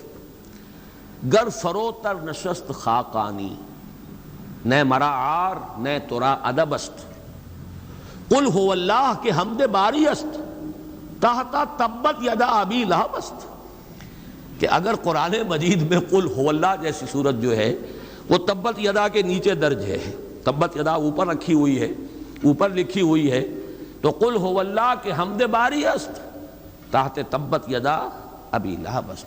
تو اس لیے اگر آج مجھے کہیں مقام جو ہے نچلا مل گیا ہے نشست کے اعتبار سے تو اس میں میرے لیے کوئی عار نہیں، تمہارے لیے کوئی عزت کی بات نہیں. بہرحال یہ صرف ایک